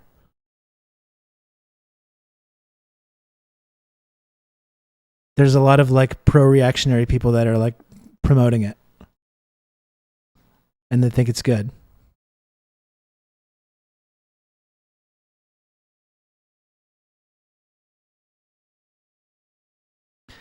Yeah, I mean, you just looking at all these clips, you see the complete failure of like why debating these things. I know it's good for people's clout and everything like that, but why going on Tim Pool's show is not a good thing. You got all these clips now being shared because in these debates, people like Tim Pool, they have these like ways to like catch people and things, and then these clips go viral on conservative media. You have all these people. I just became a Tim Pool fan.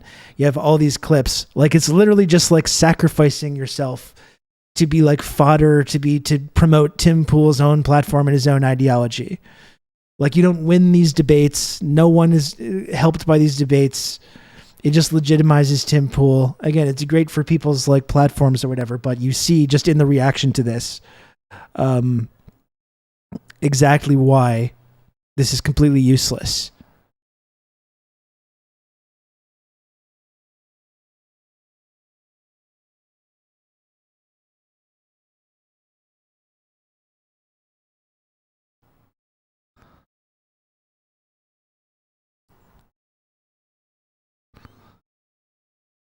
I'm trying to find, look at all this. It's all just people sharing all the clips.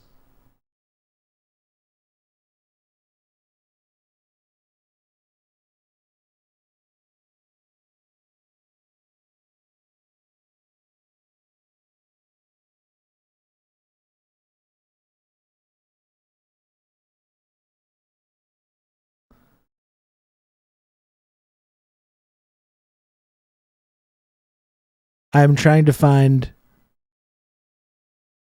Tim Pool, liberal Tim Pool, there's no question that Trump is the best president of his lifetime. You know what? I'm already tired of this. I'm already tired of it. I'm sorry. Oh.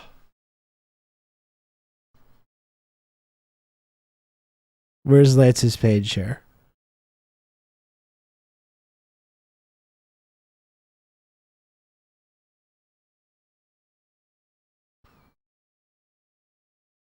You can count on me. You're going to have good old Rob to talk you through all this.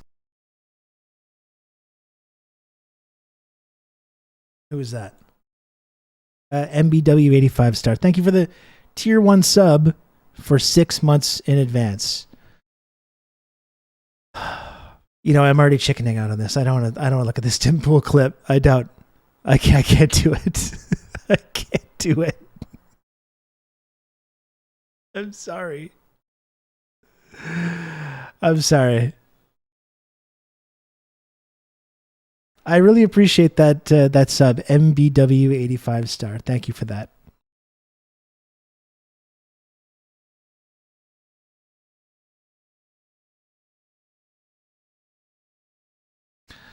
You know, it's just painful to look at all these clips, and I just scrolled through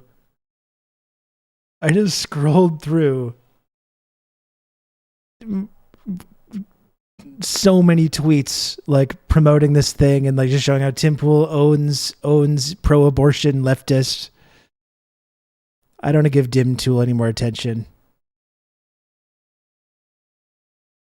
Oh, but now I've brought it up so many times. Okay, I just have to. Okay, fuck it. Here's the clip that I was talking about. Oh, Don't be the rude. after-hour show is If- wild. If you suck a trans woman's penis, is that gay? It's not. No, you're sucking a woman's penis. Stop. I know. Stop. Yeah, I know. Stop. I'm blowing minds. Hey, No. So I mean, this is the level of debate. This is the level of debate when you agree to go on Tim Pool's show. This is the kind of thing that you're being asked. You know? And again, Lance is just in so many clips now, just being like shared all over the place as being like the intense wave of cringe. I know it's really bad.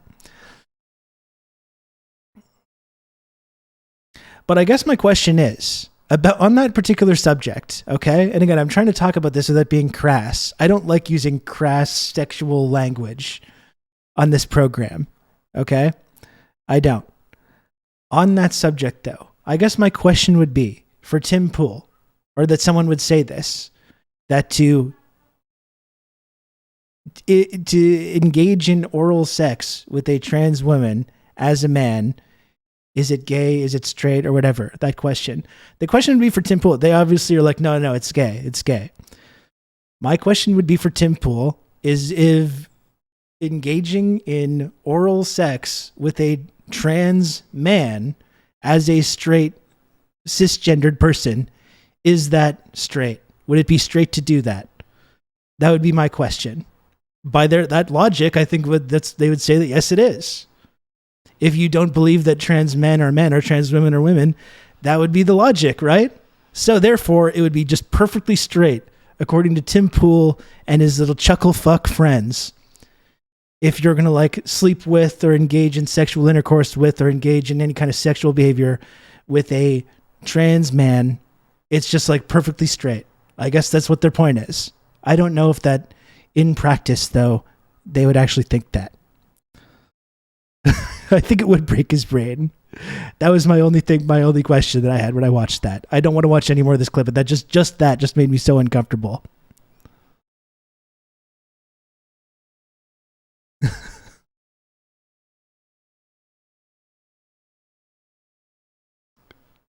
So if a cis guy has sex with Buck Angel, it's not gay. What a great way to end the program. I'm really glad that I did that. When I saw that clip this morning, that was just the first thing that popped in my head. You know, I'm sorry to get crass or to talk about these kind of subjects. It makes me very uncomfortable. My waspiness really comes to the forefront when we have these conversations. That was my immediate question, though, upon seeing that clip and seeing Tim's like chuckling friends about this.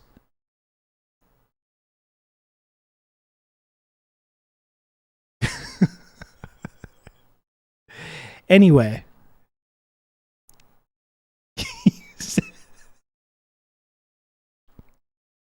Top Scruffy, it's like, yeah, that was the Andrew Tate defense. I agree. Yeah. That was one case where I was like, maybe in this one subject we can like, no, you don't have to hand it to him. You don't have to hand it to him.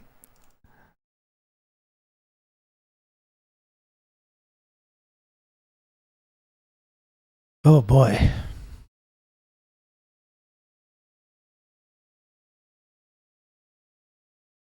Anyway, folks, are there any more takers? It's been a solid almost 3.5 hour stream today.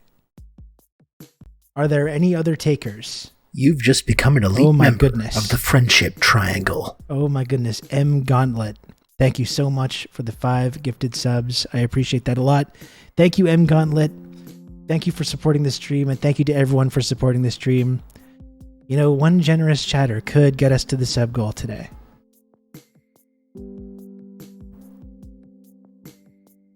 It's so close now. It's within reach. I've not hit the sub goal at any day this week. And again, it's totally fine. It's fine. You people are very supportive. The chatters, TRRS community members, very, very supportive. I'm simply saying. You've just become an elite member of the Friendship Triangle. Gen X Bushy, come on. Come on. Gen X Bushy, thank you. That's very kind. A lone hero steps to the plate.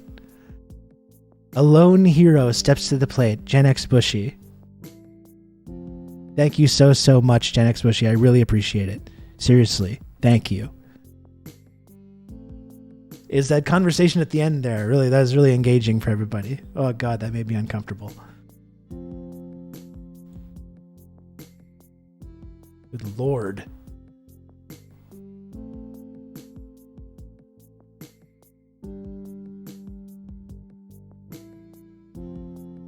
You can count on me. Just a slubber to rib. Rob Look at that. Talk you through all this. Even over the sub. Contributing to the Oat Fund.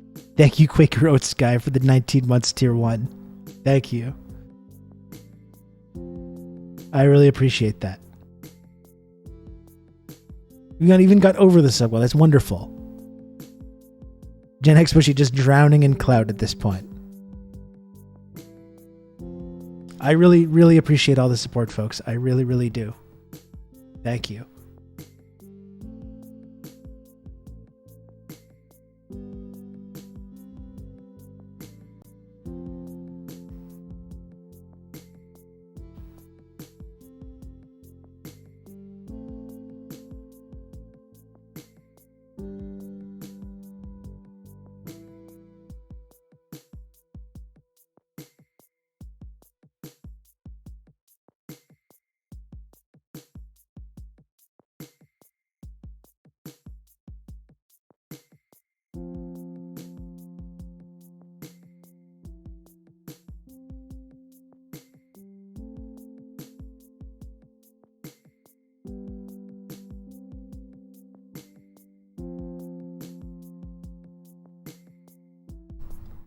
Thank you again, folks. I'll be back tomorrow to cover the coronation. Tomorrow around noon Eastern, 1 a.m. Pyongyang time. I will be back, and we'll look at all this dumb bullshit tomorrow together.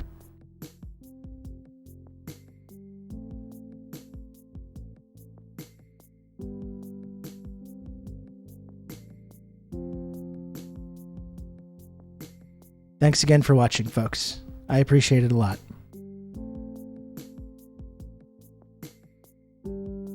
I hope you have a nice evening. I hope you come back tomorrow. It should be an interesting day tomorrow, to say the least.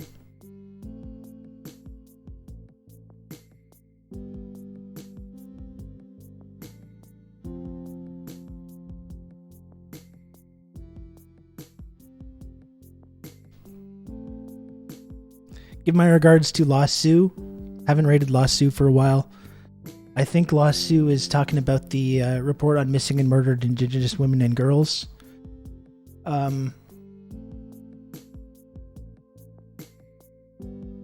Give my regards. I hope you have a nice evening. I'll see you tomorrow. I hope you stop by. I'll talk to you soon. Okay? Goodbye.